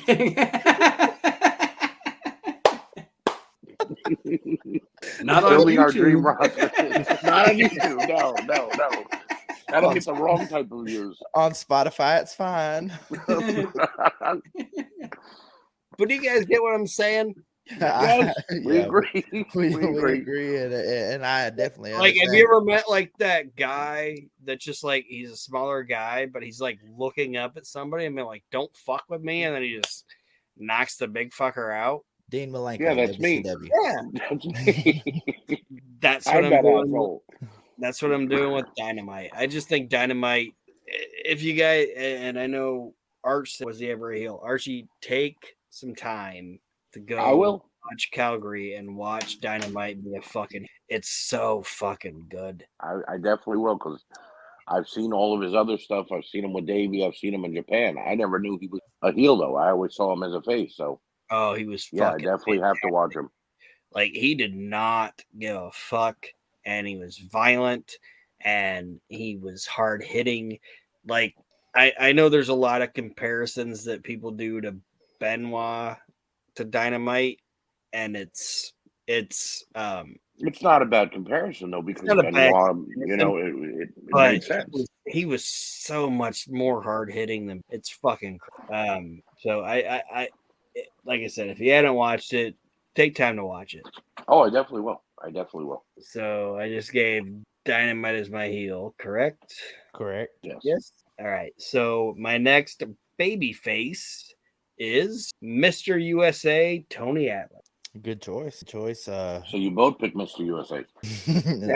I picked Mr. America. Mr. America. But great physique, and you want something for everybody. You already have Steamboat with for the Polynesians, and that sort of geared towards that crowd. You got Dusty geared towards the working man, the common man, and all that. And now you got Tony, who obviously appeals to the African American crowd and all that. So I mean, you're booking smart here. And plus, he's jacked. He looks like a fucking star to the fucking gills. Yeah, like I met Tony Atlas, and he was cool as fuck, and he autographed my magazine, and he's like, "Oh, I know that magazine," and then he flipped it over to the next picture, and then he knew his next picture was in there, and he autographed it again. And then I looked at the picture of me next to Tony Atlas, and I was like, I'm a very small, useless man. Like, I didn't realize it when Nate took the picture, but then when I looked at it, I'm like, Jesus Christ, this guy's fucking probably 60-something, 7 years old. And I look like a small man. So then I thought about him in 86. Like, how big was this motherfucker? And Tony Atlas is like, was he the best promo in the world? No. But he's charismatic, and he's how do I want to say it? he's small town spoken. You know what I mean? Oh yeah, they still make a big deal. Even today, when he's like at an indie event in small towns, people come out in droves to see him. So back then he was, over, and he still is. So yeah. Like he's the guy that can be like, "Oh shucks," and like talk to the crowd and not make them feel like he's above them or whatever. Like I said, he's jacked to the gills, looks like a star, somebody that you'd want to put on your show. Big fucking jacked up guy, but can. He looks like what the fuck a wrestler's supposed to look like. Yeah, but he's still soft spoken and can talk to Tony Atlas is on my rock. Good choice on him. Good pick. Nothing else on Mr. Atlas. Ram McNally's his manager. Side note. The next heel on my roster is Tully Blanchard. Good choice. Perfect heel. I think that he doesn't get enough credit. Like he's in there with the Horsemen, but I don't think like as what he could singly do in the ring, he gets enough credit. I mentioned this. I mentioned this when we talked about that WCW pay-per-view that we watched where Flair and Anderson went at it. And I said Arn was always behind Flair, and it sucked that Arn didn't get a push because Flair always had the world title. The same could be said for Tully. Tully could go. The matches with Magnum TA, Dusty, and a list of others in singles matches. Tully was unbelievable. And I think that if they would ever have let maybe Tully break off from the Horsemen or, just had even just a match with Flair, not a feud, but a match because, the partners could wrestle. Doesn't mean it's the end of the world. I think him and Flair could have had a great technical battle. So in '86, I think Tully is a great choice. I think Tully's biggest problem in his career was Tully. Well, that too. Like he got in his own way.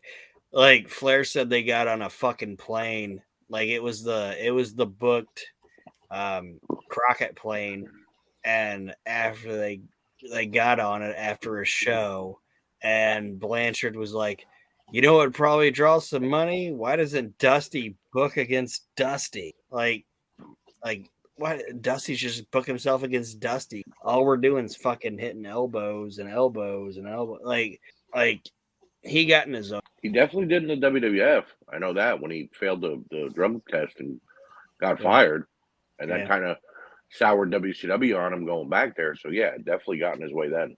Nate, you got anything on Tully? You look like you're smirking a little bit. I am. I don't want to talk about it. What are you talking about? Like he slipped out of fart or something. Yeah, Nate's acting like he's got a real hostility against Tully. In all the years that we've done this show, and all the years that we've talked about wrestling, and all the years of and this is no slight to Mark or Archie or Chad or anybody else we do a show with. Has anybody ever noticed that when we talk about Tully, I'm respectful, but I don't say a lot? Yeah, I have noticed that. That's because I'm the only guy on the planet that's a wrestling fan that thinks Tully matters. Really? And I don't want to slaughter the cow now because I don't want to get in the weeds. We're an hour and 51 minutes into the show. I still have a lot of people. I know. That's what I'm saying. I do not want to have a 27-minute conversation, but I think I'm the only like real hardcore, I almost kind of consider myself a bit of a historian. I try to be in that category and really study the business. Maybe this is a whole other show. I am that one guy, and I'm not in any way, shape, or form saying Tully Blanchard sucked. No way. Tully Blanchard's a great wrestler. He's a great heel, et cetera, et cetera. But I think he's wow. We'll get into it some other time. Well, we found the but topic that's why, show. and because I respect him and because I see what everybody's saying about him, I get it. That's why a lot of times when we talk about Tully, I just kind of say that is like Mark. That is a really good idea. We should all pick one wrestler we think is overrated. Slaughter a sacred cow. Hey guys, guess what? Not getting into my roster before I get into my next face. Thursday and Friday, I'm stuck in a hotel room. So if anybody wants to do a freeform Thursday show, I thought. Yeah, I can't because I have to work fucking all the time. Well, I'm leaving town to go be with family. Whatever. Fuck you guys. It's Christmas week. jump We love on you, with damn it, you. We Aaron. love you, Aaron. I feel like I have a wife. Now. I have a wife. She wants to spend time with me at Christmas. I have grandkids. They want to spend time with me at Christmas. I have nobody. Well, come spend time with me and my jump family. on with you. I said I'll jump on with you. He only wants Nate. No, he only's happy when Nate is on. I've offered to be just I'm me not and him only before. happy when Nate's on. I'm not even happy when Nate's on. I thought we were getting never happy. Never happy. This is good. I thought we were going to get into the weeds on Tully Blanchard. On Tully Blanchard, no. On happiness. On Aaron. I feel like I'm Tully Blanchard. Wait, can I be Oli? Oh, I'm probably more Oli than anybody. Oli Oxenfree. All right, Aaron. I want to be the grumpy old man. But yes, we will definitely in the new year have a slaughter of the sacred cows. All right. Oh God. So Tully was my heel, right? Yes. Right. All right. My next face is Jimmy Snuka. We don't know what he did yet. Like we kind of know, but we don't. So Aaron. he's still a face. I mean, if you Aaron. got a suitcase of money, it don't. Yeah. Aaron, your roster's killing it. I know, right? It's taking care of business, brother. Yeah. But no, in 1986, Snuka's ripped. He's cutting great promos. Are you going to relive the Piper hitting him with a coconut? His promos were great, Nate. They were great because you didn't. They weren't warrior stupid. They were. It made sense. Like it made sense. Like when you watched it, you weren't like, "This guy's a fucking idiot." You were like, "It's not like speaking to me." No, but by the end of it, my eyes were bugging out of my head. I was like, "That's what he was going for." It's not like watching a Sid promo. Well, and let's be honest, it's the mid 80s. Snuka's on cocaine. 97% of the people that are watching him are on cocaine. They all get each fine. I was 5. I was not on cocaine. Yeah. But no, Snuka for 86, over. Like Aaron said, he's over. Going into Hulkamania, there was no other choice. If Vince would have not got Hogan, there was not another choice on that roster. Right. Yeah. Because that guy was so over. Hulkamania, brother. Yeah. It's running wild, brother. And if Snuka could have stayed clean, then Snuka could have not been killing women and doing every drug that he could get his grubby little hands on, he could have been right up there with Hogan. And in 86, if he tries to hold me up for money, I'd be like, "Yeah, I know what you did in that hotel. Whatever you want me to do." It's like, look, I know what you did in the hotel. This one's on the house. Yeah, here's some booger sugar. Shut the fuck up. Get out there and do the thing, tree boy. Yeah. Oh God. God almighty. I'll let you knee drop Chad and shut the fuck up.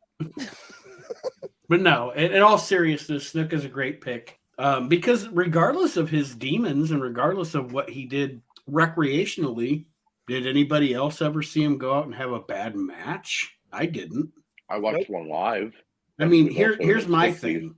Here's my thing. Is this guy coked up? Yeah. Has he hurt anybody? No. I mean, not a wrestler. Not a male.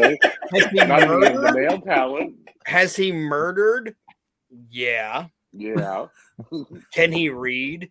No. No. But neither can Tony Atlas, so. Yeah, but Tony Atlas had that funny laugh. But anyway, no. I was trying to be serious. No, Snuka's a great pick for 80s. Right. Yeah, I agree. So, if you guys got anything else on the Cosby of wrestling, we'll move on. No. The Cosby of wrestling. My next heel is Coconut Cosby. Coconut Pudding Pops. All right, go ahead, Aaron. My next heel is Barry Windham. Yes. I don't want Barry as a face. I want Barry as a heel. Barry works better as a heel. Yep. Barry works so much better 86. as a heel.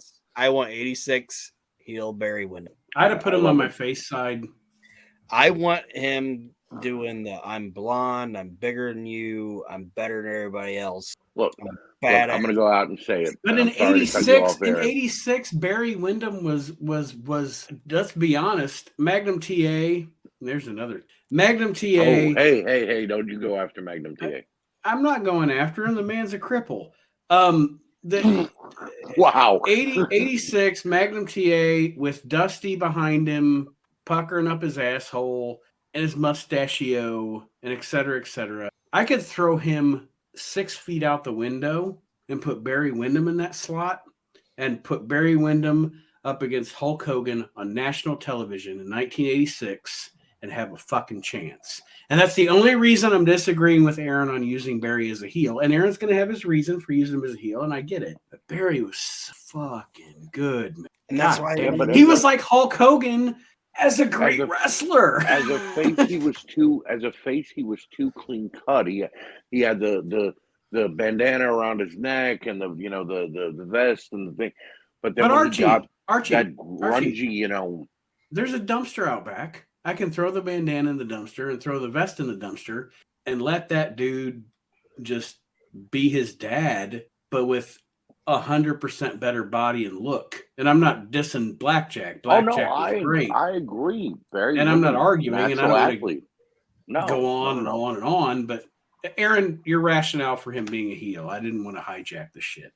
It's kind of what you said. Was that he's bigger than everybody else. I'm sorry, Magnum. He's good looking. He's this, he's that. I want him to be that guy. You know what I mean? The guy that's like, I'm better in the ring than anybody else. But you already have Piper. I know, but Piper's not as good.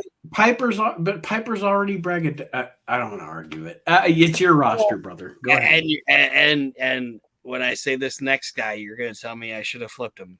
I'm honestly God going to say Nate is going to say I should have flipped these guys, and I'm not going to argue with it because guess who my next face is? What's Jake Roberts? Yes. Okay. 86 Jake Roberts is a face. Yes. No. I knew Nate was going to say that time. Jake Roberts is a fucking heel. He's a heel. This time I liked him better as a face. What I want to know though, he's my Steve Austin baby face. I want to ask one quick thing. I'm sorry to get off topic. Does that make sense, Nate? What I said? Yes. Yeah, I like it. Mark, is that Nate, why are you picking on all of Tessa Blanchard's fathers? Magnum, Tully. I mean, we going to go after her mama next? Doesn't she sell her farts? She's racist. She sells her farts. She beats up men. Well, the list goes on and on. God, she's essentially Jimmy Snuka. Right. Except she ain't killed nobody. Kind of broad, man. All right. So 86 Jake Roberts is a face. I like him. Personally, I like him. Go ahead, Aaron. Go ahead. No. It's your roster. No, you on Barry or Jake. Either. Yeah, either one. Well, I said what I felt about Barry. I think Barry's the bigger guy that's on the roster. He's the alpha male of the show, the asshole. And it's your roster, not mine. But you were absolutely right. I would have Barry as a face and Jake as a heel. That's why I said it. Yeah, because I mean, I didn't mean to be aggressive when I said that's why I said it. That's why I said it. I'm kind of in agreement with Nate there because, like, if you had Jake as like the chicken shit heel, like getting backed into the corner by Barry because he's bigger, and then he pulls out the snake. But I want Jake to be my type. I get it. You know what I mean? Like he's the guy that I can do anything. And that's valid. He's your tweener. He's the same guy that's gonna DDT. He's the guy that'll DDT Dusty Rhodes and at the same time fucking DDT Roddy Piper. You know what I mean? He doesn't give a fuck about anybody else but himself. And he can cut a heel promo, he can cut a face promo, and it's the same goddamn promo, and it's gonna draw the people. And you're not wrong. And I'm sure our listeners, as they listen to the show every week, can always tell when I've had Nate. They're like, "Oh, Nate's at 6 beers," because that's when I get more aggressive about my ideas and shit. But no, and I was not. Everybody's so everybody knows I wasn't shitting on anything Aaron was saying because everything he's saying is valid. But he knew he said it when he went into this. I would flip these. I'm at 10 Probably beers. had that written down too. Nate will say flip these. No, I heard his flip it comments about Barry Windham and got halfway through it, and I was like, Nate's not gonna like this. I'm 10 beers. Anything else on those guys? No. All right. Sure. My next heel is Kurt Hennig. E6 AWA. Close. He's getting ready to jump to Vince. He jumps to Vince in 80. So you're pretty close. At this time, he's teaming up with Scott Hall, probably. Yeah. And what shit? You're not going to get an argument from me on Kurt Hennig. There's no argument on Kurt Hennig. No, not at all. There was never ever. He's another one of those guys that you can say. I could say, hey, sit down here for 2.5 weeks and watch every Kurt Hennig match ever, and find me a bad one. And you're not going to. Guy made the Giant look like a star in WCW. And if you tell me you find a bad one, I'm going to punch you in your fucking dick. Nope. I don't want to make your mom watch me punch you in the fucking dick. Oh, no. God. Oh, You God. created this fucking idiot, Brenda. And I'm just going to punch him right in the fucking dick. You know, I would find He's it the hysterical greatest if one of our goddamn listeners. wrestler to ever walk the. I would find it hysterical if one of our listeners like, my mom's name is Brenda. I'll punch him in the dick. He's talking about me. He's talking about me, and I like What her. did you? I'm sorry, I kind of lost. Do you have it? You have him as a face? No, he's a heel. He's a Okay. heel. See, that's the only thing I might have done different at 86. I don't want to get roster, but I might have actually used him as a face, Nah, I like want a young face. Aaron's like, nah. I want to be a cocky. And that's prick. fine. That's Aaron's roster. That's Yeah, I cool. want him to show up with the Jerry curl and the fucking whatever. You know? Well, he always had the Jerry curl. Well, I know, but I want him showing up with that and his little black tights, and I'd probably even put him with Barry, not as a tag team, just as two guys as just fucking. Oh, so we're getting a precursor to when they were together in WCW. I like that. Like, I don't want them as a tag team. I just want them as two guys in a room. They're like, yeah, fuck all these guys. Well, and you've got the fact that they're both second generation wrestlers. Right. So essentially, Kurt Hennig to Aaron's roster is what Randy Orton was to mine. Correct? Yeah. Gotcha. He's a little asshole and like, fuck all of you. I'm better. Nobody likes a big asshole. And are we ready for my next? yeah. I think so. Good job, Archie. Good job, RC. RC. Good job, Archie. First you called me Roger. Now you're calling me Arthie. Good. Roger. This show going so long is not my fault. We don't have any Mark's clearance. fault. This time, this show going long is not my fault. That's mine. Usually it's mine. No, I was just gonna say Archie said big asshole, and I was like, good job making it full circle. Right. It segued right back. Woof. All right, Big asshole is full circle. All right. So Kurt was my last heel. Correct? No. Yeah. Correct? Yes, sir. All right. My next babyface is Brad Armstrong. Good choice. Good. You can't go wrong with Brad, though. You can't go wrong with Brad, no matter what. No. And it's 86, so he can have like curly hair and the big sunglasses. Right. Yeah. He's Kenny Omega's dad. So essentially, he's Kurt. It's like he's a mirror of Kurt Hennig, but only the Kenny face Omega. version. Kenny Omega is like the most disappointing son ever. It's doppelganger Kurt. I like it. Yeah. That's awesome. They should have a hair versus hair match. Oh God. I like that. Yeah, that should work. Brad Armstrong. Brad Armstrong versus Kurt Hennig. Like, who wouldn't watch that? Yeah, and Brad Armstrong is in my top 50. And I know that sounds dumb, but I don't care about promos, and I don't care about that. I care about people working, and Brad is on that fucking, like, that dude was a seamless fucking and he's on my goddamn roster because I agree with him. He was a great there's performer. Nate, you said this about Kurt Angle earlier. You know what I mean? Where you said there was no hole in his fucking game. Yeah. There's no hole in Brad's game. You know what I mean? Yeah, well, and you said, if somebody wanted to criticize you for him being one of your favorites, well, nobody should ever criticize you for anybody being one of your favorites because it's your favorite. You know what I mean? Right. Like, If you don't like it, fuck off. I don't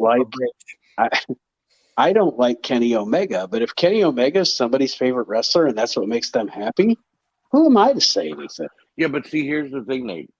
With a guy like Brad Armstrong, you gonna be hard pressed to say you don't like him. You could say you don't like him, but you're still gonna say he had great matches with everybody. You, on the other hand, not liking Kenny Omega caused me, who was actually a Kenny Omega fan, to look at him differently. And then when AEW started, I actually looked at him and went, damn, he's only good in Japan. And that's because of the Japanese wrestlers. Right, yes. Omega sucks he in the United States, And I don't want to get, we'll get into Yeah, Omega. no, I understand. No, and I get it, but you see what I'm saying, though? Like Aaron, I just wanted to make mention of that. Like Aaron said, if somebody wants to say I'm stupid for him being one of my favorite wrestlers, then No, I agree. yeah, piss up Brad a rope. Armstrong Let anybody watch what they want to watch and like what they want to like. right. But yeah, Omega sucks. But anyway, No, I always dug Brad Armstrong. I mean, towards the tail end of his WCW career, they didn't know what to do with him, and they were booking him stupidly because his brother was Road Dogg, so let's name him Buzzkill. But yeah, and I'm sure he didn't. In the 80s and 90s, he was fantastic. He was even good as Buds. It wasn't. My point is the gimmick. It made no sense. Why now? But don't. And then they put him with the No Limit Soldiers. It was like, okay, great. Now he's with Master P. Why? Well, because he was the only guy they could think of that wasn't going to bitch about it. That was actually right. So he could actually work with Conan and Rey Mysterio and fucking Kidman and Master P. Yeah. Oof. No, I like Brad Armstrong, and I think he's a good member of your roster because again, you could put him anywhere in the beginning or middle of the card, and he's going to have a good matchup with whoever you put him with. Yes. And I will say this again, I am super intrigued. Obviously, it would never happen now because both men, rest in peace, are gone. But I would be super intrigued to see a match between Brad Armstrong and Kurt Hennig. Me too. Yeah. So my next heel is Stan Hansen. Hilarious. I'll never look at him again the same again. After that, To Catch a Predator, Stan Hansen. He might just be a face for me after that. All jokes aside, though, continue. Nothing else on Stan Hansen? You threw Aaron for a loop. He doesn't even know what to say anymore. No, he's a good pull. Definitely a good pull. All right. So my next face is Rick Steiner. Very good, Joey. I don't want Scotty. I just want Rick. And that's my face. Anything else? I think a lot of people thought your way in like 86, 87. I don't want Scotty. I want Rick. And as time went on, when we got to the 90s, people were like, no, we want Scotty. We want Rick too, but we definitely want Scotty. I just think Rick, Nate and I have talked about this on a couple different things. I think there was points in Rick's career in the mid 80s that he should have been NWA champ, at least for 6 months. Yeah, he would have been a great quote unquote fluke champion. Yeah, he would have been, and Nate's going to laugh at this when I say it, but I would have rather seen fucking Steiner over Garvin beaten. You know what I mean? Any day of the see that. And you could have like Rick versus Randy, and that would be really fucking compelling. Oh, yeah.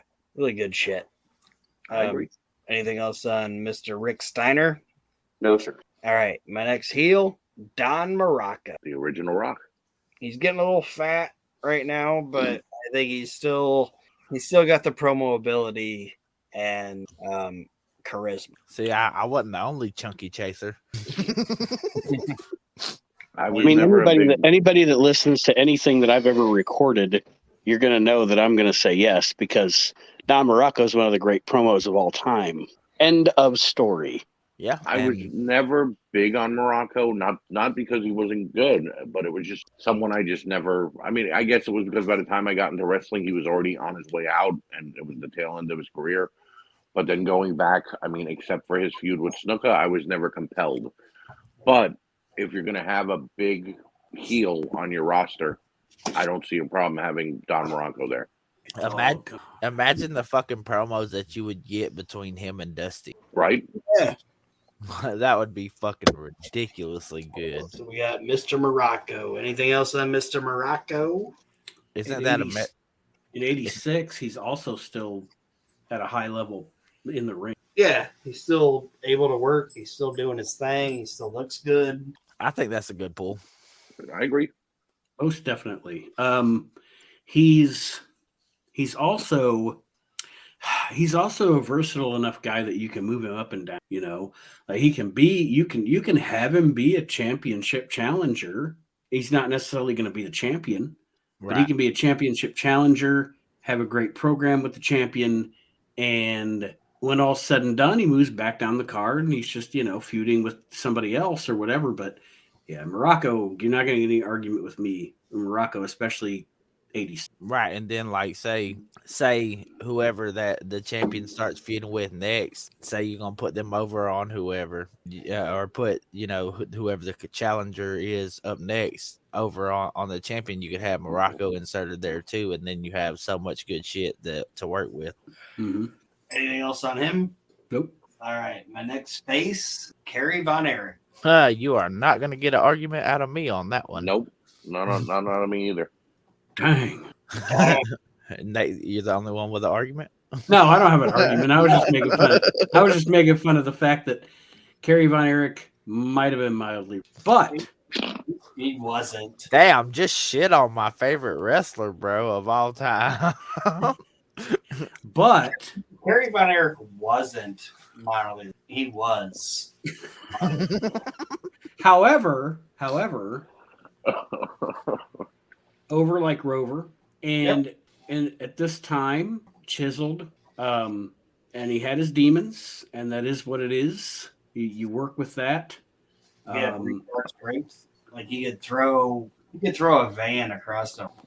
Yeah, I mean it's okay. You just gotta factor a kilo of cocaine into your booking prices. Well, we already factored that in when we got everybody else in the roster. He was also the reason that World Class fell out with the NWA. When him and Flair had that match in '84, or had a week's worth of after the first match, when Kerry came to the ring fucked up or whatever, and Flair went back to the back. Jim Cornette tells this. Flair went back to the back and threw the belt at Ken Mantell and said, "You work with that motherfucker the next 6 nights." So there's something to be said for that. But I see what Aaron's saying. Like as far as a baby face and appeal to the crowd, there's no doubt. Oh, yeah. That's your rat bait, bro. That's your rat bait all day. You want to get the ladies into the arena? Definitely have Kerry Von Erich on there. Unfortunately, half of them look like him. But anyway. It don't matter if they have the same hairstyle. It is 1986, Nate. I mean, glamour shots much? But yes, Kerry's a good puller. All right. So nothing else on that guy. Right? I'm sorry, Mark. I wasn't trying to disparage your. Only that him and Snooker were tagging out on doing lines. Lord have mercy. You're in. God, the drug bill's huge in this. You sure this isn't WCW? No, I'm just saying. I did this fucking list like Nate said to do it. So. I know. I'm just joking, Aaron. All right. So my next heel is Haku. Good choice. Solid motherfucker. The best choice. Yeah. This guy is the guy that I picked because not only is he a good heel, but he's also a guy that I want in my locker room. So when somebody starts fucking around, he can handle it. I can be like, "Hey, man, that guy's being an asshole." that guy did all the cocaine. Don't lie. You're going to use him like Inspector Gadget. Go, Haku. Yeah. Fuck him up if he doesn't. Right. You know what I mean? And not only is he going to be my locker room enforcer, he's also going to be a guy on my roster that I can guarantee you'll always have a great fucking match, no matter what. Because who's not going to give Haku a good match? That's a guy you want on your fucking roster. Someone with a death wish. So, Okay, shit. Fuck. Maybe that was Carrie. Oh God, we're getting dark tonight. Anything else on Haku? Not that hasn't already been said. All right. I have a few more because Nate told me how to do tag teams, so I did some tag teams. Sorry, guys. But my next baby face is the Junkyard Dog. Good choice. Very good choice. If you're anywhere in the South, he's going to be over. Yep. Oh yeah. He's my opening match at this point. Not disparaging him or whatever, but he's the guy that's going to go out there because everybody's going to know who the fuck he is. He's going to get them off their asses and get them dancing around and having fun, and it's going to be a good time. So, and possibility for a tag team, you could have him and Rick Steiner, the Dog Pound. Think of that. JYD and Rick Steiner as a tag team? That'd be fucking sick. Yeah. Ebony and Ivory. That's what they come out to. Oh Is my. that Stevie Wonder song? Good shit, pal. That would be fun. Anything on JYD? Let me know how those ticket sales work out. Anything else on Nope. JYD? Good pull. All right. My last heel is Paul Orndorff. Good choice. Good pull. And I'm not even putting him as last. I'm just saying he's the last heel I thought of. It's Paul Orndorff. I don't think Paul ever had a bad point in his career, in my opinion. Like, did he freeze in WWF when he went to WCW? Yeah. When he went, like I said, when he was in WWF, he was top of his game. He was main event. When he went to WCW, he made everybody that he worked better. You know what I mean? And 86 Orndorff's peak. You know what I mean? Oh, yeah. I've talked about it a million times on the show. People do not realize that as far as the house show business of the WWF, whether you talk about Hulk Hogan and Andre, Hulk Hogan and Savage, it doesn't matter. Literally, the numbers, the proof is in the pudding. The numbers show that the biggest house show draw rivalry Hulk Hogan ever had was with Paul Orndorff. That's end of story. And I'm not saying, the Silver Dome, there's something to be said for that, or the Mega Powers exploding and all that. That's great stuff. But as far as drawing crowds night after night to house shows, Hogan never had a partner that drew more with him than Paul Orndorff. And there's something to be said for that. They did that big event at that, what was it, CAE or CNE Stadium. That was a fucking house show, and it was 63,000. Yep. Well, I mean, think about it. You got two guys that's fucking chiseled like Greek statues, and fucking they're facing off. You're gonna want to see that. Yep. And just think about it. Just think about it for a second. Hogan and Orndorff on the house show circuit drew more than Hogan and Andre the Giant. I'm just saying, like that's substantial. Yeah. As long as this is way before that, I'm not feeling like Mr. Wonderful. Right. As long as it's way before that, I'm cool with Paul Orndorff. So I have one more babyface and 5 tag teams. I'm sorry, guys. This is going a little bit, but I wish Nate would have told me that. Following the fucking rules. He told you. He said it. I'm going to back Nate up. All right. My last babyface is Tito Santana. We already talked about Tito, and I gave my thoughts. Levi. If you're gonna have a roster in the 80s, if you don't have Tito on it, you're probably making them. Yeah, you're a fucking idiot. Whoever does got him is outdrawing you.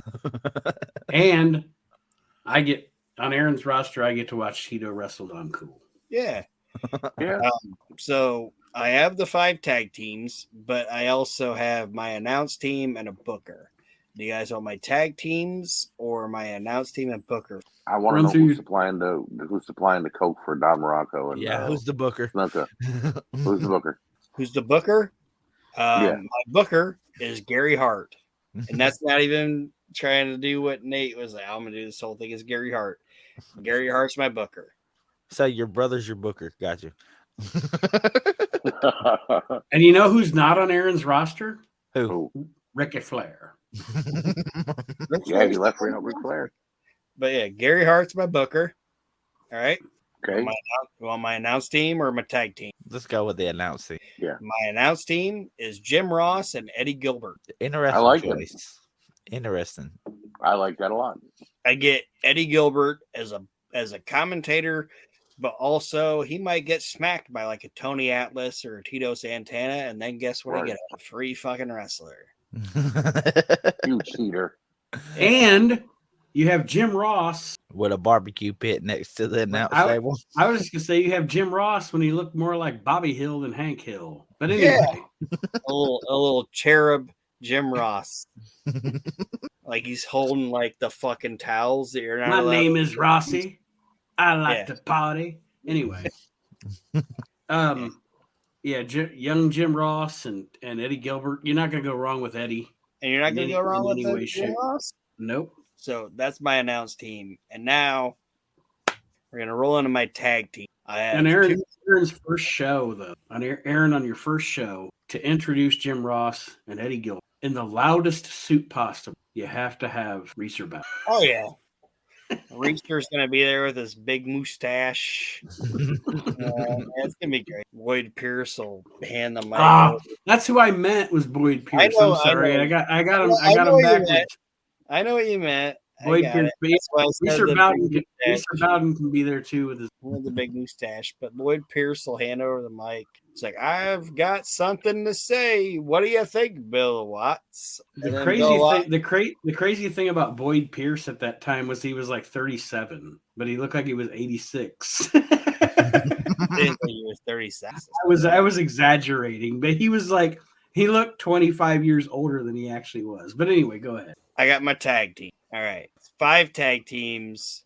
I got 2 face tag teams and then 3 heel tags. So they can kind of whatever. My first heel tag team is a tag team that I think is underrated and a lot of people don't like them. I don't even know if Nate likes, but I really enjoyed these guys together.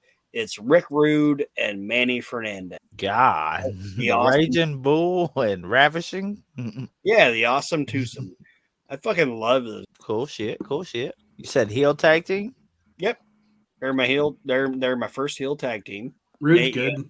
You gonna just try and when they break up, Rick goes off into one of the other divisions. I got you. Rude's good. Smooth operator. Name was like Rude's good. Manny Fernandez sucks, but yeah, Rude's good. So I liked him with Rude and fucking Paul Jones. Yeah, I liked those guys. Yeah, they were like the Mustache World Order. They were awesome. The MWO. The MW.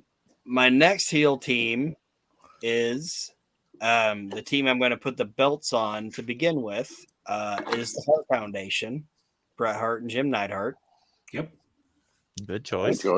And then the next heel team I have, and then I'll tell you guys my 2 babyface teams, is a tag team that wasn't a team at all that I put together. And I think they would be I think in 86, they would have been a great team. And it's Chris Adams and Ted DiBiase. Damn. That could have worked. I like that. That could have worked like fuck. Yeah, it's 2 guys. I'm going to put them together and say I get a year out of it, and it's not quite what I thought it was going to be. Guess what I could do with them? I could split them up. But if it is what I think I get out of them, I'll get another 2 years out of them. You know what I mean? I mean, in the ring, though, you're going to have technically sound matches with them, too. Yeah. So if I break them up, it's great. If I don't break them up and they get over, it's good, too. So that's my 3rd heel team. And then I have 2 babyface teams. And the first team I got is the Southern Boys, which you guys might also know as the Young Pistols.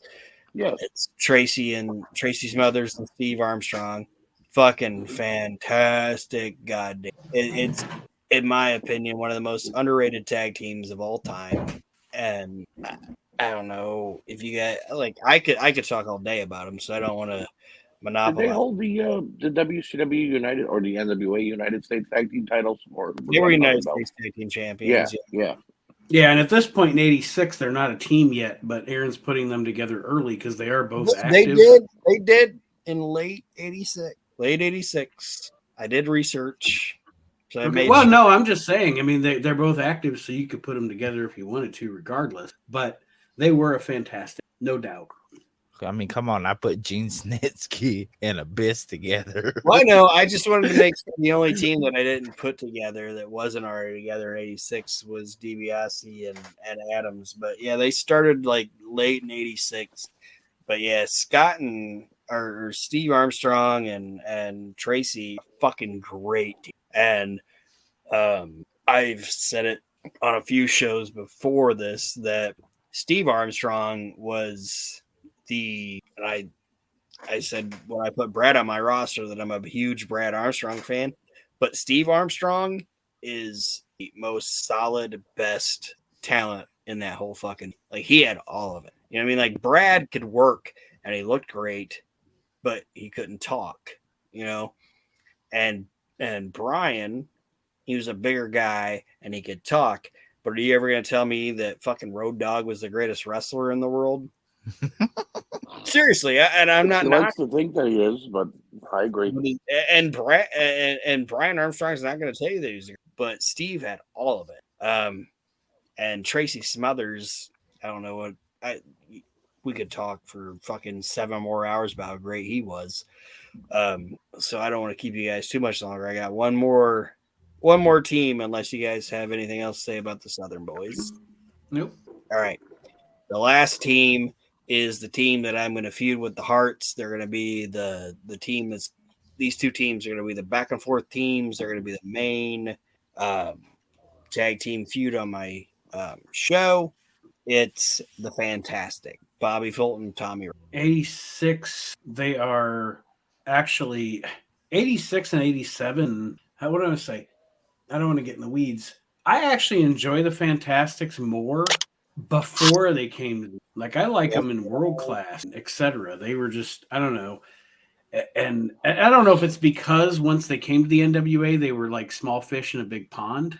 Yeah. Or whatever. But great workers, a great, no doubt about it. Over like, I think they actually had, this might be sacrilegious or whatever, but I think some of their matches against the Midnights were better than some of the matches that the Midnights had with the Rock and Roll Express. It's a different animal because the Fantastics were more badass.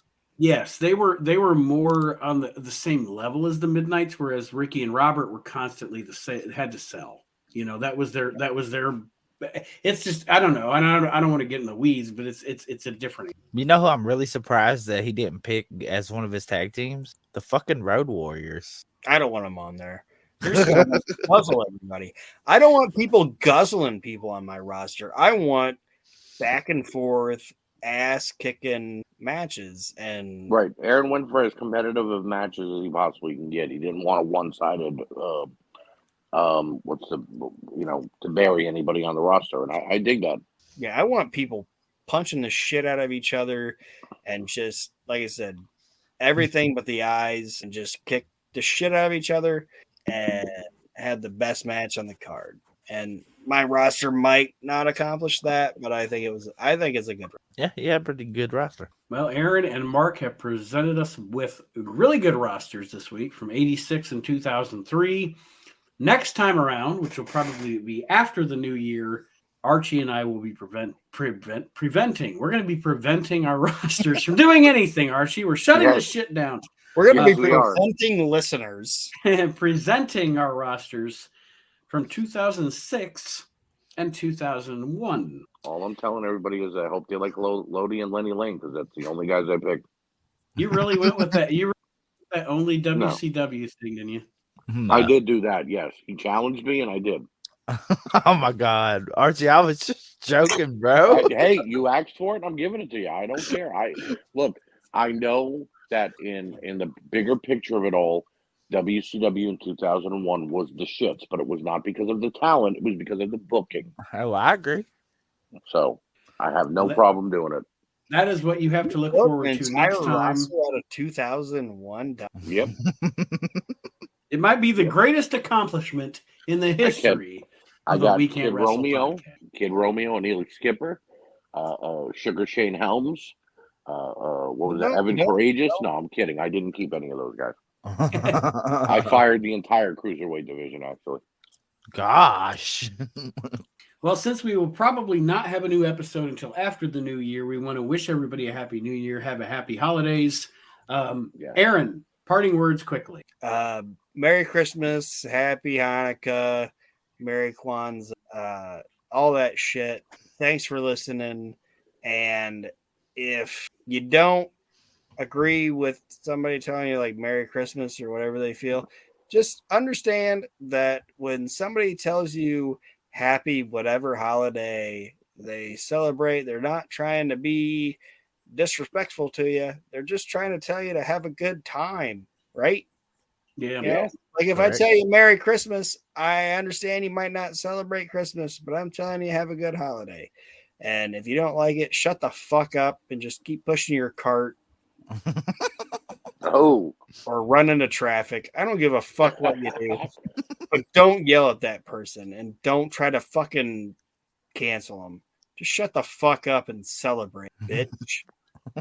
Mark Brew, anything positive? I think I said something positive. I really enjoyed this episode, and I enjoy doing this and getting together with you guys every week. Happy holidays to everyone, and keep listening, fuckers. And one of my favorite episodes of Mystery Science Theater 3000. Mitchell, you got anything? Yes. Please continue to support the WrestleNet Radio here on Spotify and wherever podcasts are listened to. Please continue to listen to If You Smell What the Arch is Cooking. I am also on hiatus until New Year's for that. Please check out my new podcast with my 7 buddies, the Nothing But Trouble podcast.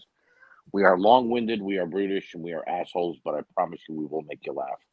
And if you're not listening to anything that's on WrestleNet Radio, then Aaron is coming to your house personally and punching you in the dick in front of your mom, Brenda. Happy holidays. Fuck you, Brenda. Yeah. Fuck you, Brenda. I swear we have a listener named Brenda somewhere going, why? What did I do? I can't get mad at like Karens because I've known like 3 Karens. Great people, but I've never met a Brenda. That's great. The funny part is he's not lying. I feel the same way. All right, Nate, take us out. All right, I'm going to take us out as the CEO of this merry band of motherfuckers. Call it what it is. It's a circus. Happy New Year, Brenda.